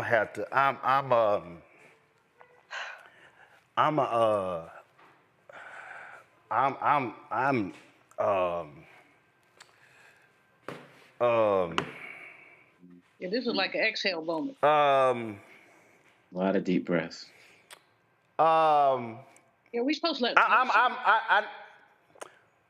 Play that. Play that one more time. So I don't think you can change that part of human nature. What you can do is you can make kids resilient against it. And the way you do that is by giving them a great education so that they know that they have potential. And the other thing is to give them business models, role models, and opportunities within their own neighborhood. You know, Black men who are running barbershops, who are running bars, who are running dance studios, who are running local businesses, restaurants, etc., and who are part of that community. And you know, when I was a kid, my uncle was the first Irish Catholic president of our country, and when he ran for president, there was a tremendous resurgence in anti-Catholic sentiment in this country, and a resurgence of the Ku Klux Klan. I remember crosses being burned when I was a kid against an anti-Catholic president. A lot of other, I was called a Mick, a mackerel snatcher, all these anti-Catholic slurs when I was a kid. But it never bothered me. If somebody called me that, I would think that guy's got a problem. But I didn't think I have a problem. And that because I had a great education, I had a family who loved me, I had role models in my country, I had confidence in my own future. Oh, you know, those kind of things had no impact on me. And that's the kind of resilience that we want to give the Black American children, so that they have so much confidence in their own future that when they do encounter the inevitable racism, that it will bounce off them, that they'll be, you know, like the Avengers, they'll be immune to it. And then we don't have to stop racism altogether, because we're never going to be able to do that, but we can have children that are not affected by it, that don't internalize it, that don't see it as their problem. They see it as the person whose race is a problem. So he talked about his uncle becoming the first Catholic president.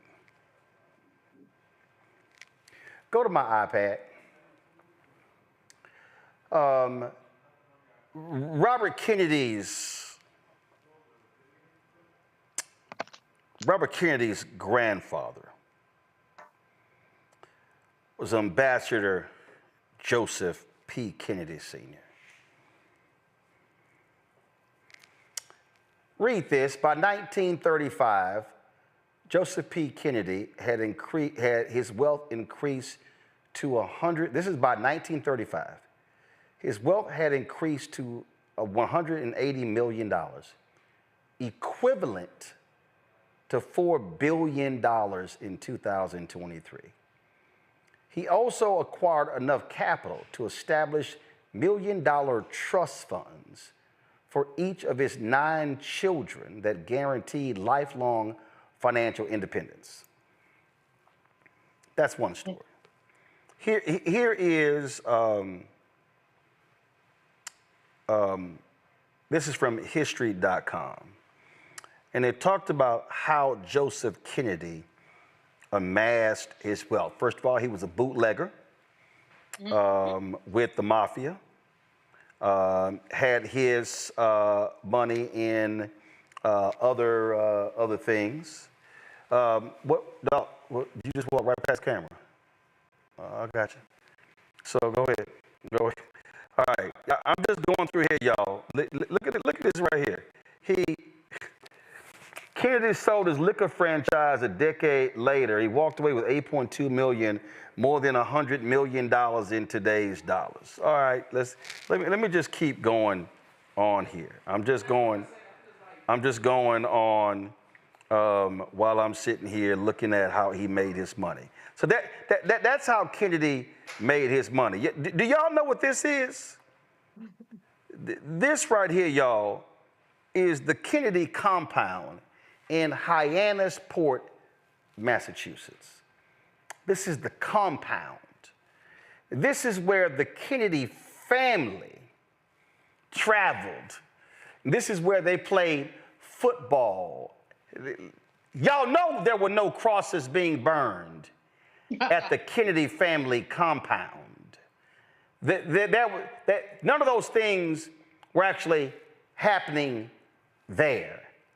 You do know how rich they were. Then when JFK is killed on November 22nd, 1963, his brother Robert F. Kennedy then becomes the leader of the family because the dad had a stroke.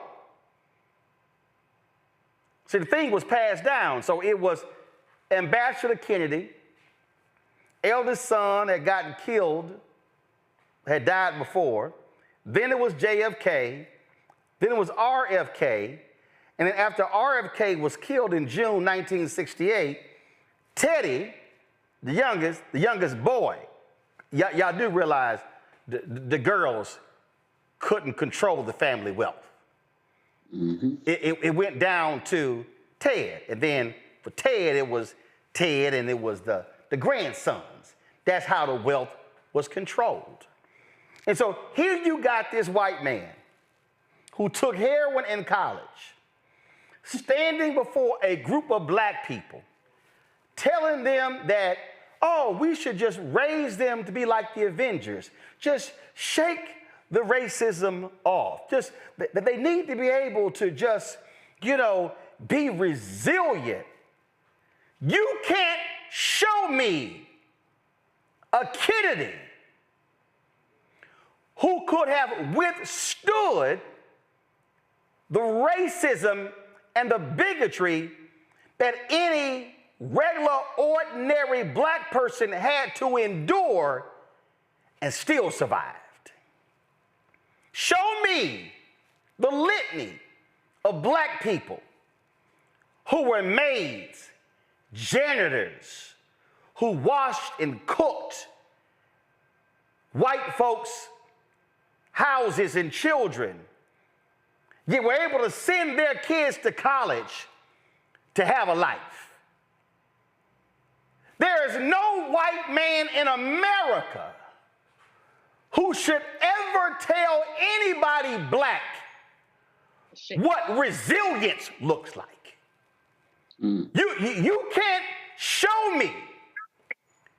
You cannot stand before me. And every black person, put the video up and show them.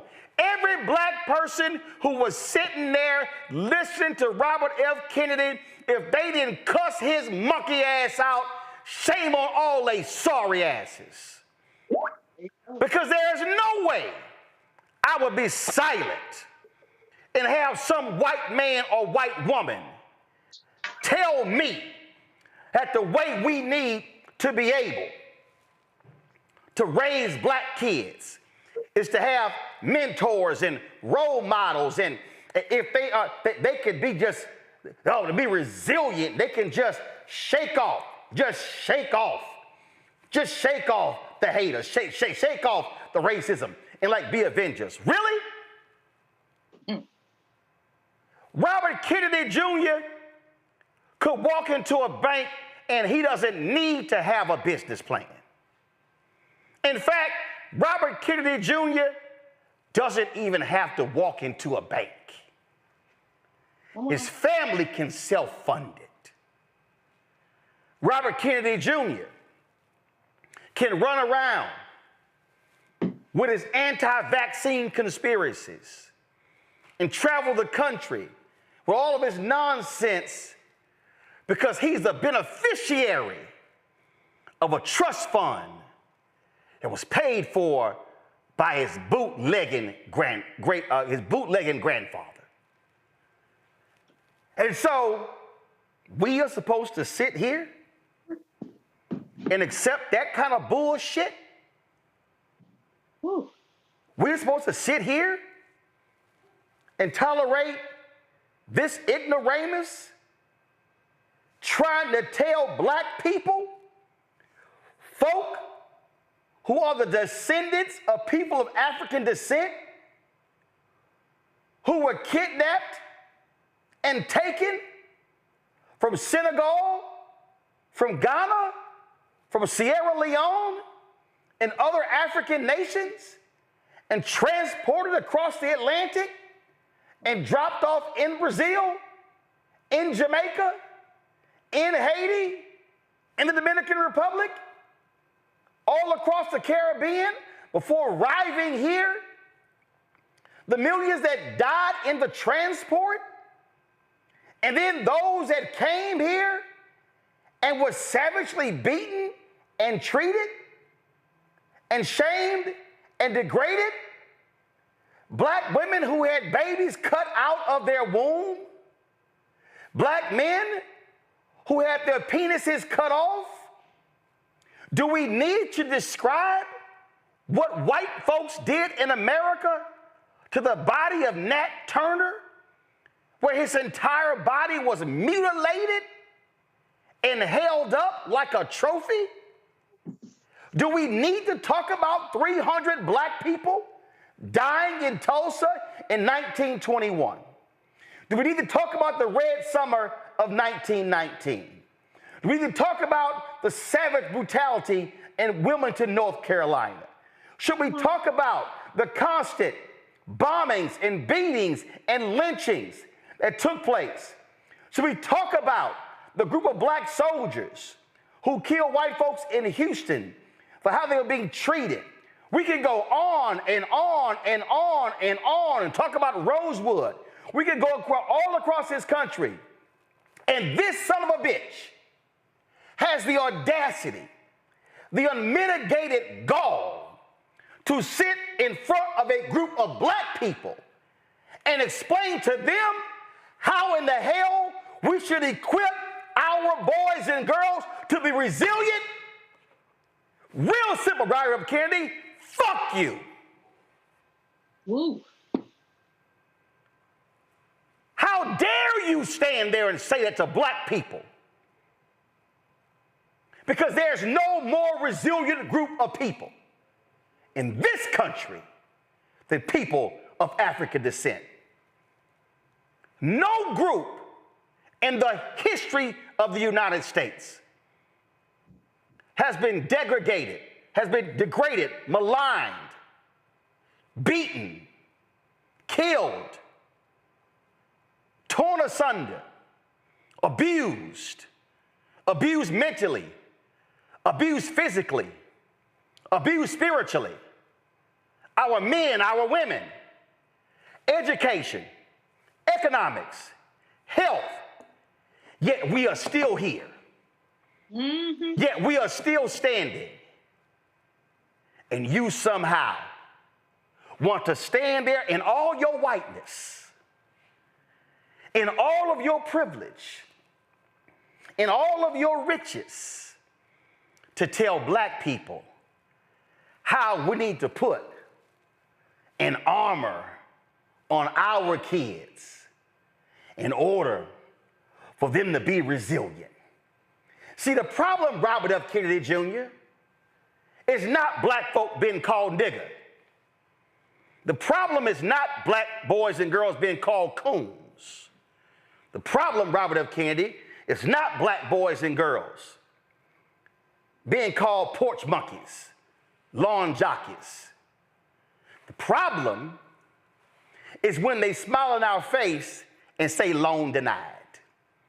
The problem is even in 2024, when you black, you have to take down the black paintings and the books and the family portraits from your walls and your shelves, and remove your DVDs and remove anything that has a semblance of blackness so you can get the right appraisal for your home. See, what Robert F. Kennedy Jr. don't understand. See, when you are white in America, you can go into a hospital and get treated, but you can be Serena Williams and a black woman, and they question your pain. And you have to yell, holler, and scream to be treated while you were having a baby, and you could have almost lost that child. See, Robert F. Kennedy Jr., he don't know what it means to be a black CEO. And you walk into a room, and the white folks mistake you as the staffer or as the assistant and not the CEO. Robert F. Kennedy Jr. don't know what it means when you're a black woman who is Angela Alsobrook, who goes to the U.S. Capitol, and the first thing the Capitol Police assume is that she's a staffer. And then when told I'm not a staffer, they said, are you the spouse of a member of Congress? And she says, no, I'm the duly elected United States Senator from Maryland. Robert F. Kennedy Jr. has no idea the reality of what black folk have to contend with on a daily basis. Robert F. Kennedy Jr. has no idea. Even if you have all of the degrees. See, Robert F. Kennedy Jr. talk about all that resilience and that Avengers. I don't let nobody white mistreat me. I don't let anybody, black or white, talk to me any way they want to. But don't you think for a second, when I'm having to sit here and I'm talking to Group M, and I'm talking to Publicis, and I'm talking to Horizon, and I'm talking to IMG, I'm talking to all of these ad agencies, and then they decide, no, we're not gonna buy black. And they don't say we're not gonna buy black. They just don't buy black. When I'm dealing with political campaigns, when you look at the top 5 firms, ad agencies, and how much money they made, more than $600 million was funneled into those firms. And the top one was $280 million. Do y'all know what the top amount of money that went through a black ad agency in the Harris for President campaign? It was $28 million. Top white firm was $280 million. 10 times more.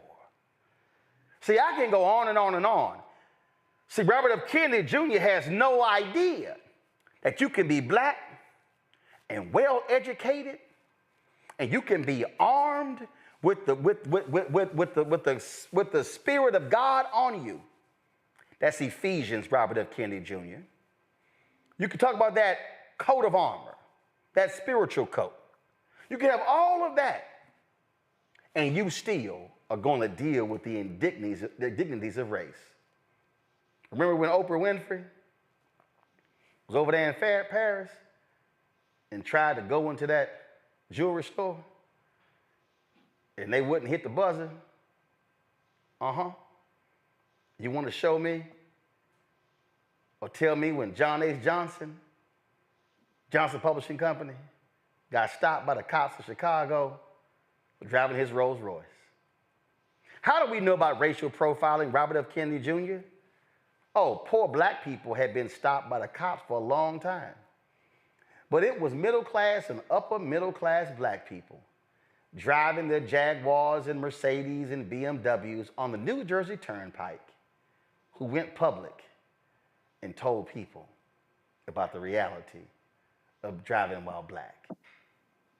But we're supposed to sit here and take lessons from somebody who needed heroin to study in school. We're supposed to sit here and just be quiet and meek and say, yes, boss.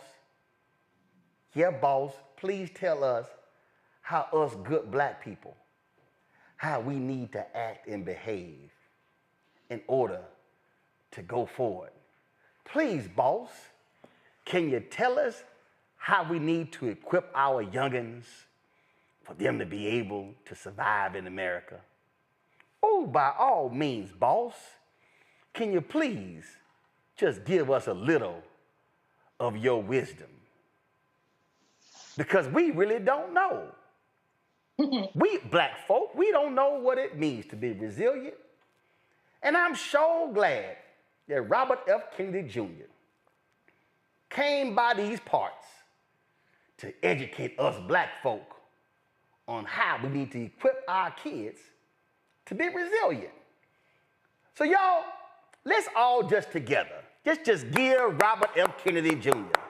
a round of applause for being such a gracious white man to show us the white print on how to raise resilient black youngins.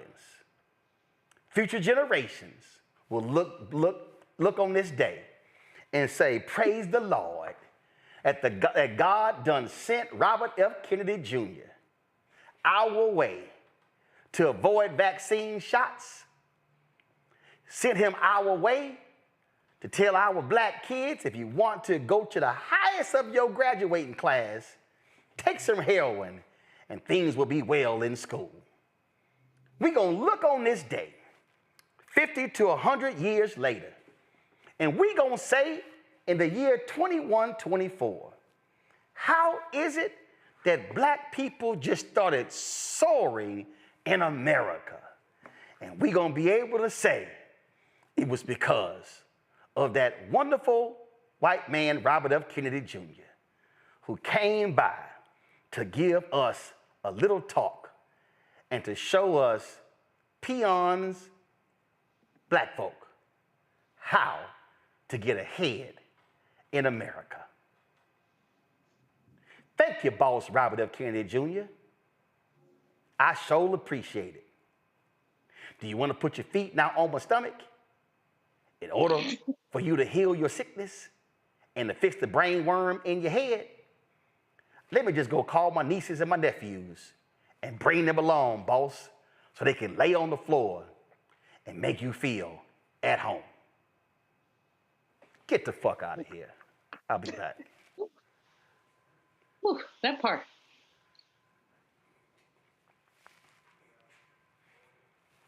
Coming soon to the Black Star Network.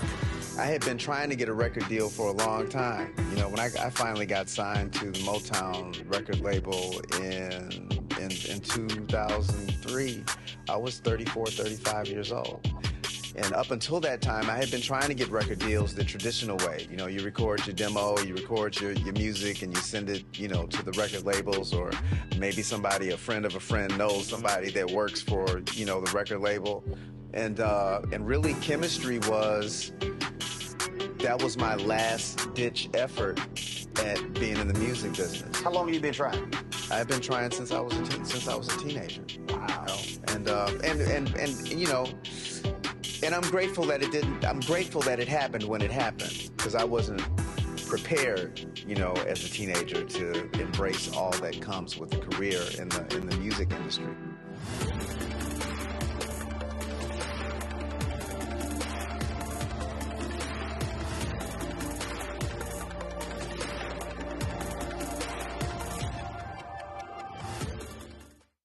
Hi, I'm Isaac Hayes III, founder and CEO of Fanbase.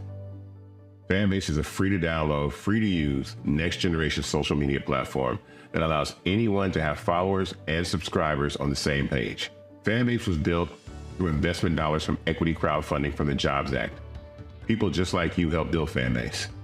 And we're looking for more people to help build Fanbase.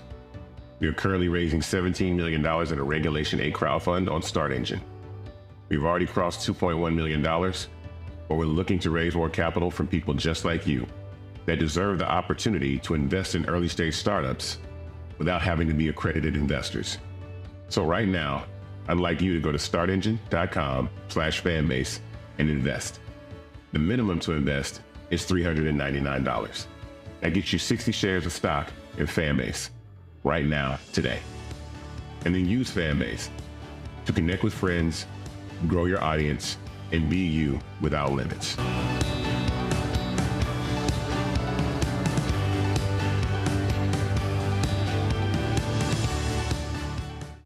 When you talk about blackness and what happens in black culture, covering these things that matter to us, speaking to our issues and concerns. This is a genuine people-powered movement. There's a lot of stuff that we're not getting. You get it, and you spread the word. We wish to plead our own cause.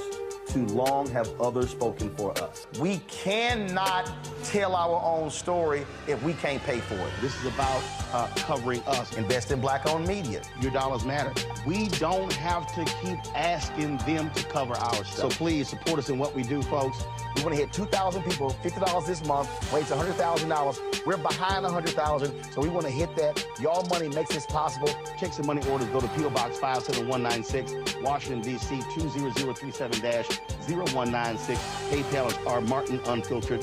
Venmo is RM Unfiltered. Zelle is Roland at RolandSMartin.com.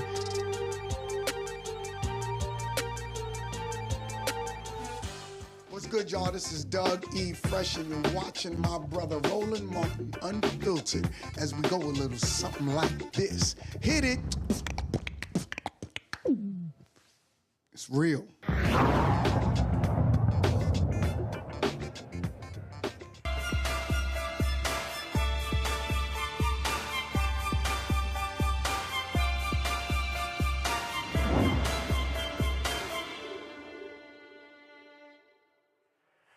All right, folks are getting ready this week. Some people already started cooking. Thanksgiving is going on. And, of course, you know what that means. Lots and lots of eating. You know how that goes down.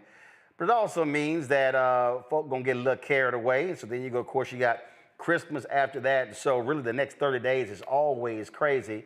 And so our next guest says, look, there you have to have a holiday eating guide to help you moderate your way through these days and not act a fool. Cootie Mac, what's up, man? Hey, what's happening, man? I love the colors. I got the memo. You know, yeah, got the memo. Well, you know, Texas A&M, we play University of Texas this week. Yeah. So we got the big game on Saturday. I'll be there on the field. So, so if y'all watching the game and y'all see this maroon hat, yeah, that'll be me, because I'll be the only black man with a maroon hat down there. Crimson looks good on you, man. So, no, this is maroon. See, you Capitals have no sense of colors. This is maroon. This is Aggie maroon. Nice try. That didn't work. It looked. No, you look just good. So you know, first of all, the colors of my show are my high school colors, crimson and gold, which is really red and gold. Okay. So just so you know. Okay. All yeah. right. See, don't get cussed out of here. Bring get a little cap of nonsense in here. All right. So let's talk about it. So the campaign. First of all, I put on like 20 pounds during the campaign. So after the election is over, so I'm down 11 pounds in 17 days. Okay, good. All right. Good. So I ain't trying to mess stuff up this week. And so if for others who do the same thing, what should they do this week not to mess things up? Not to mess things up. I mean, you just talked about me being a Kappa. Kappas like to do things in threes. So look, I got a super trio for you. First and foremost, start now. Start now. Don't wait till, you just mentioned it, you've got 30 days, if not more. And so if you say, I'm going to wait till after Thanksgiving to start getting it right, or you're going to have holiday parties right after that. Right. And then it's going to be Christmas or whatever holiday you celebrate in December. Okay. Then it's going to be a couple days before and after that. Then it's going to be New Year's Eve. And then it's going to be, before you know it, you're going to be rolling into Valentine's Day and still be not getting it right. And if you're actually paying attention and you're watching this show, trying to get this information, you're a smart person, and you're smart enough to know that if you're listening right now, it's because you have already, you need it now. You need the help now. So start now. Second of all, commit to one healthy habit. It doesn't have to be something crazy. It could be something as simple as walking for 15 minutes. It could be something as simple as drinking more water. It could be something as simple as grabbing an apple. We like to talk about apples when I come on the show a lot, or even juicing veggies, which you start getting some higher level stuff, but not hard to do. Commit to one healthy habit. And the best time to start doing that healthy habit is not only now, but right before you go to whatever said event you're going to. So right before Thanksgiving dinner, just grab an apple.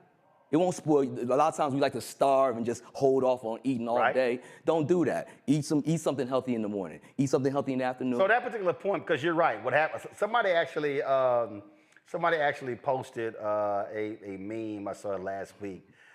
They said how black folks will completely. There'll be no breakfast being made because everybody, of course, is waiting to eat for Thanksgiving. Right.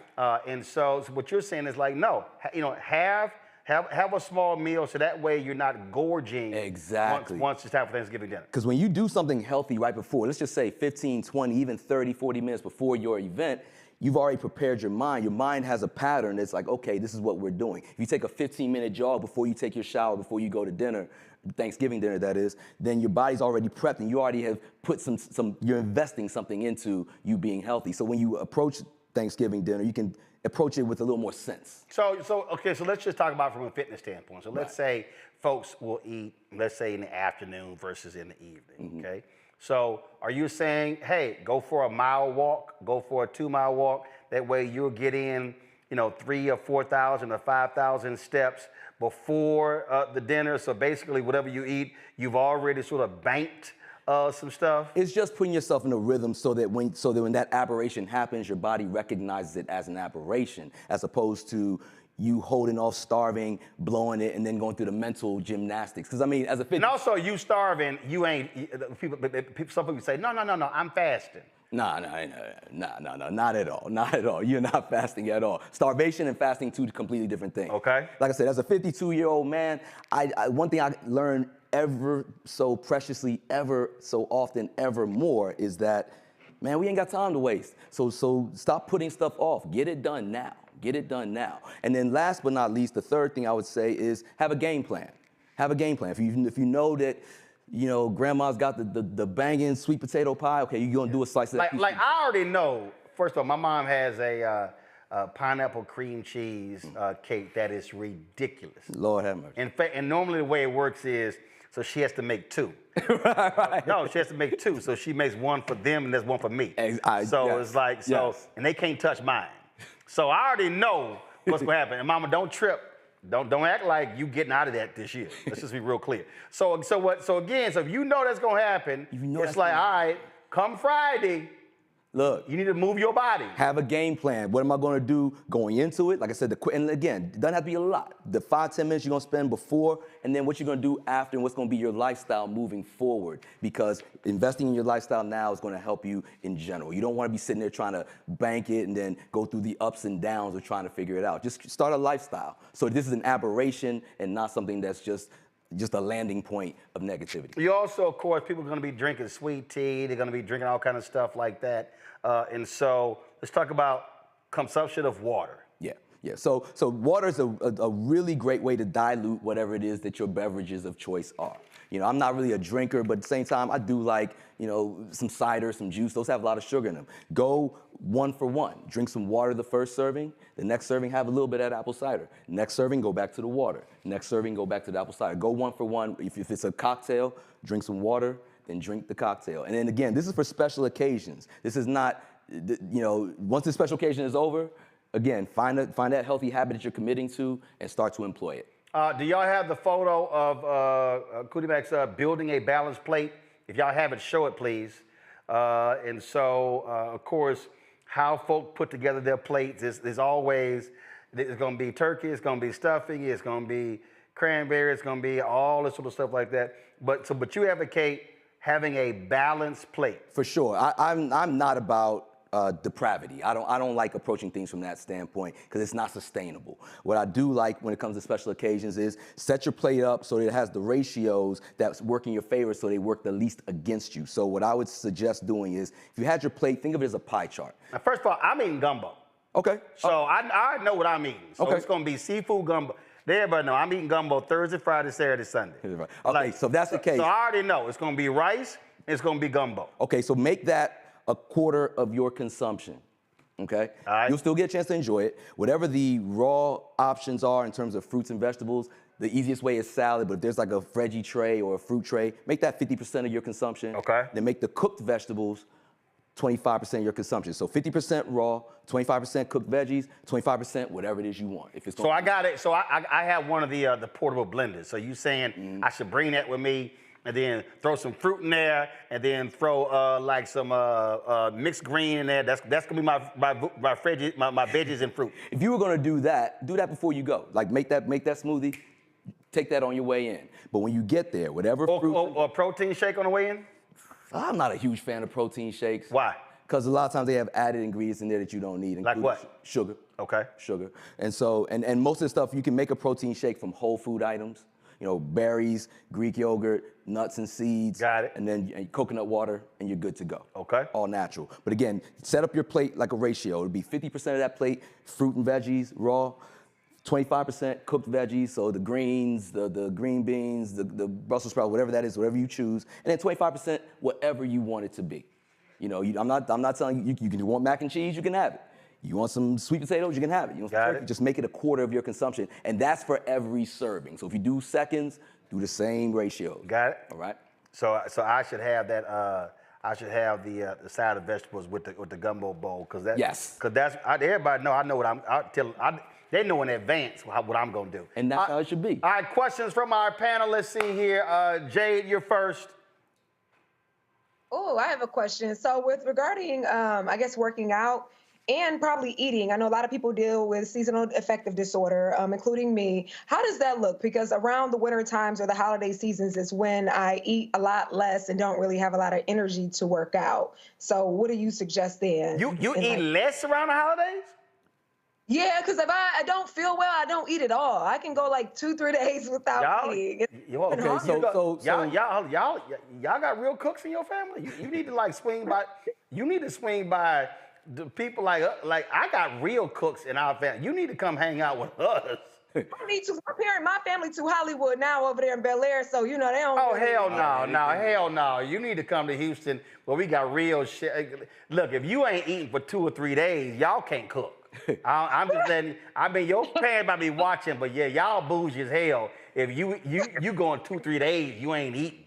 Listen, what you need to do is understand, realize your body's a fine-tuned machine. You wouldn't take your smartphone and not charge it up. You definitely aren't driving your car without gas or electric charge, and you need fuel. You need nutrition. So what you would want to do is just make sure you do something in the morning. Start your day off with something healthy. I always advocate juicing vegetables, not fruit. So taking like cucumber, spinach, maybe a little bit of ginger, 10 ounces in the morning. You just get that in your system. You'll find it'll be a lot easier for you to make healthy decisions and actually start to crave healthy food. Okay, so I should start doing the Ensures I do every morning now. Now take them Ensures out. Oh, okay. But that's if you look at the ingredients of that thing, you'll see that it's just a lot of empty calories. Okay, so you want her to take that out, but replace it with what? I would replace that with like we were talking about earlier. I'd make a smoothie. So get your favorite berries frozen, get some coconut water, 100% coconut water, get some nuts and seeds, and some Greek yogurt. If you don't have an aversion to dairy, blend that all up. Enjoy yourself. Okay, thank you. I'm going to try that tomorrow. All right, I'm a Congo. Well, we know his ass going to be doing hot yoga. So, I mean, but go ahead. Yes. Hot yoga, hot Pilates, come through. Bikram Yoga Works, work out with us. But my question is about the actual eating moment. Mm-hmm. What are your thoughts as it relates to things like the amount of speed and pace of people should be eating, and then also the consumption of liquids while you're eating? These people have different things. I'm eating some, then I'm taking a sip, or people like to eat the whole meal, then take the sip. And I'm talking any beverage. What are your thoughts on those things? So those are great questions.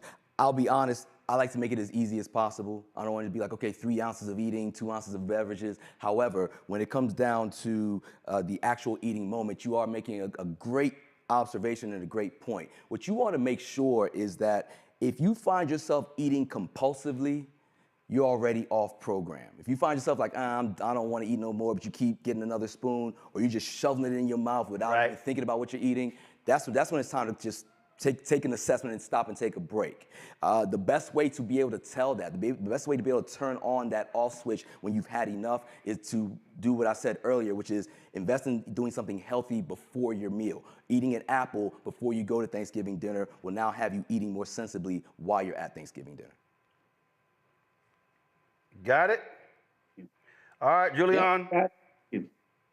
Yeah, brother, thank you so much for being with us and for your very healthy tips, which are important. People are going to be picking out literally from Thanksgiving until New Year's, just because we're a food culture and people eat. I tell a very quick funny story. Back in the day when I was a college freshman, I went to Detroit because I was dating some dude from Detroit. I kissed a lot of frogs in my time. But anyway, and he had 11 brothers and sisters. So we had to go to everybody's house, and I didn't know that. And the women, she didn't eat my mac and cheese. So by the time we got back to Boston at the time, I was sick as a dog because I had eaten everything that everybody put in front of me because I was trying to make a good impression. I don't know why. This time I'm going to one person's house, and that's been my mantra. And folks know I don't eat pork. So I wish I could come to Roland's house and get some of that gumbo because that's one of my favorite things. But how do you diplomatically let people know that you've had enough, that you don't want any more? And, you know, because people will, the friend whose house I'm probably going to Hell, just say I'm done. I'm good. You could do that, or you just. Roland, how long have you been black? It don't matter. No, if you say, hell, if I'm full, I'm full. Like, hey, I'm done. I appreciate it. Thank you very much. I'm good. I damn sure use that when they asses can't cook. Right. Look, I was about to say. I don't eat a lot of sweets because I'm diabetic. Oh, but see, there's the thing. So there's put some cake in my face and then act all insulted when I don't eat it. No, I'm good. Go ahead. You know, sometimes, especially when you have health concerns like that, you know, be like, hey, look, if you got time to take me to the hospital, if you've got time to run me to the emergency room, you know, and sit with me there, by all means, give it to me. But you know what? I'm good. I've had enough. Thank you so much. Or if there is something that you see that is, like matter of fact, if you've eaten a bunch of things, you feel like, man, I could just use a little something to move this thing around.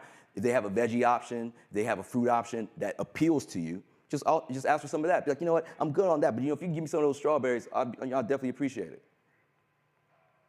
Okay. Okay, thank you. All right. But again, bottom line is, like, if you full, say, I'm full. I'm full. I'm done. I'm done. That's what you do. Yeah, so, but you know, that's easier said than done when you are moving, you know. Hell no. And they keep pressing, damn it, I told you I'm done. See, you got to go just raise your voice a little bit. They're going to back the hell off. So. It's the holidays, man. But look, so if anybody has any extra questions, feel free to hit me up. Just follow me on Instagram at KUTIMACK. You can email me directly if you're not on social media, bybd@me.com. I'll gladly answer all these questions, and especially as you go into the holidays, I'll give you a game plan. All right. Cool, I appreciate it. And Scott Bolden, I told you I tolerate Kappas on the show. So, you know, I tolerate them. Even wearing, it's maroon. Crimson. Maroon. Your ass wearing maroon. Now, if you think that's crimson, you colorblind as hell. All right. You a straight ass colorblind, and you think that's crimson. Amen. All right, Jade, I'm a Congo, Julian. I appreciate it. Let me do this here. Before we do go, roll the video. Yesterday, Bishop T.D. Jakes had a medical emergency while they were in service on yesterday. Y'all have the video? I put it in the group meet to put it on the show. Okay, let me go ahead and find it my damn self since, you know, I got to go ahead and do this. So many of you have already seen the video of Bishop T.D. Jakes. Again, he preached yesterday's service, but towards the conclusion of the service, there was a health issue that took place yesterday. And go ahead and go to the video, please. Got to be somebody special to come get it.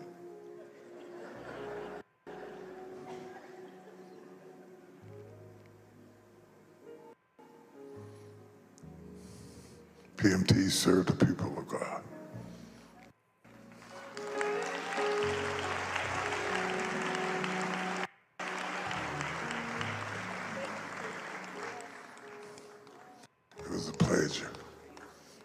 still love to preach. I ain't tired of preaching.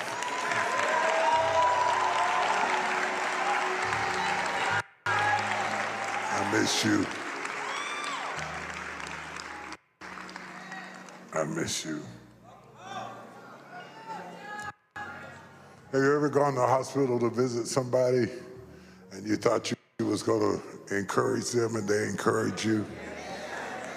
That's what preaching is like. You think you're giving out something, but you're getting back more than you gave. I love you.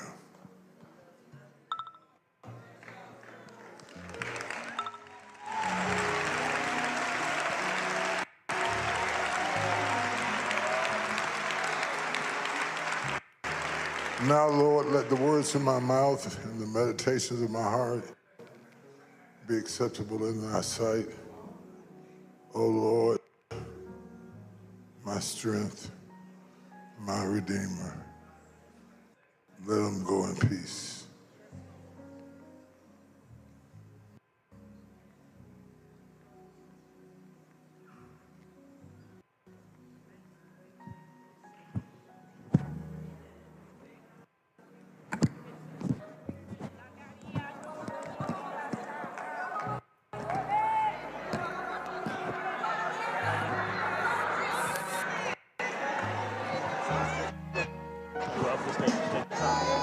Take your time.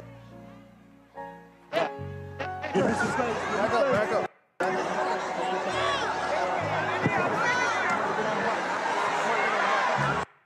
So there were a lot of people. There were a lot of people. There were a lot of people who were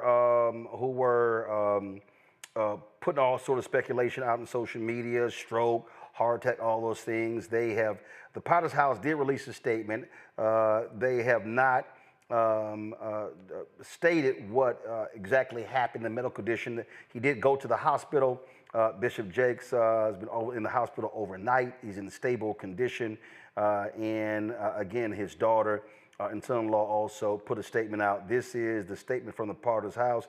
During today's service, Bishop T.D. Jakes experienced a slight health incident and received immediate medical attention following his powerful hour-long message. Bishop Jakes is unstable and under the care of medical professionals. The entire Potter's House family is grateful for the outpouring of love, prayers, and support from the community. Thank you for your understanding and continued prayers. And so certainly the same goes out for us here to Bishop Jakes. Again, let me thank our panelists. Jade, Makongo, Julian, thanks a bunch. Goody Mac, appreciate you being here as well. Folks, don't forget, support the work that we do. Of course, nobody does what we do. Nobody does what we do in terms of the show that we do every single day, the stories that we cover, the things that matter to you. And so we do this because we've got to have our own voice. And as, of course, the nation's first black newspaper said, March 16th, 1827, the Freedom Journal, we got it right here on our wall. We wish to plead our own cause. Too long have others spoken for us. And so we want you to continue to support us. Join our Bring the Funk fan club. You can, of course, use Stripe. You can use Stripe to pay for via Cash App. Cash App closed down different business accounts like ours, and so that really screwed us up. But Stripe is a way for you to give to our show via Cash App. So please do that. You can also send a check and money order to P.O. Box 57196, Washington, D.C. 20037-0196. PayPal is R Martin Unfiltered. Venmo is RM Unfiltered. Zelle, Roland at RolandSMartin.com. Roland at RolandMartinUnfiltered.com. You can also, of course, download the Black Strut Network app, Apple phone, Android phone, Apple TV, Android TV, Roku, Amazon Fire TV, Xbox One, Samsung Smart TV. And you can also, of course, get a copy of my book, White Fear, How the Browning of America is Making White Folks Lose Their Minds, available at bookstores nationwide. Get the audio version on Audible. Get your Roland Martin Unfiltered gear, including our new shirt, Don't Blame Me, I Voted for the Black Woman. You can go to rolandmartin.creator-spring.com, rolandmartin.creator-spring.com to get your merch. And of course, if you want to invest in Fanbase, download Fanbase, please do so by going to startengine.com/fanbase, startengine.com/fanbase. I'll see y'all tomorrow. Y'all take care. Holla!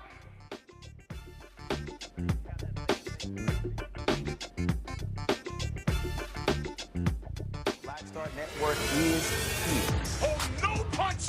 I'm real revolutionary right now. Thank you for being the voice of Black America. All momentum we have now, we have to keep this going. The video looks phenomenal. See, this difference between Black Star Network and Black-owned media and something like CNN. You can't be Black-owned media and be scared. It's time to be smart. Bring your eyeballs home. You dig?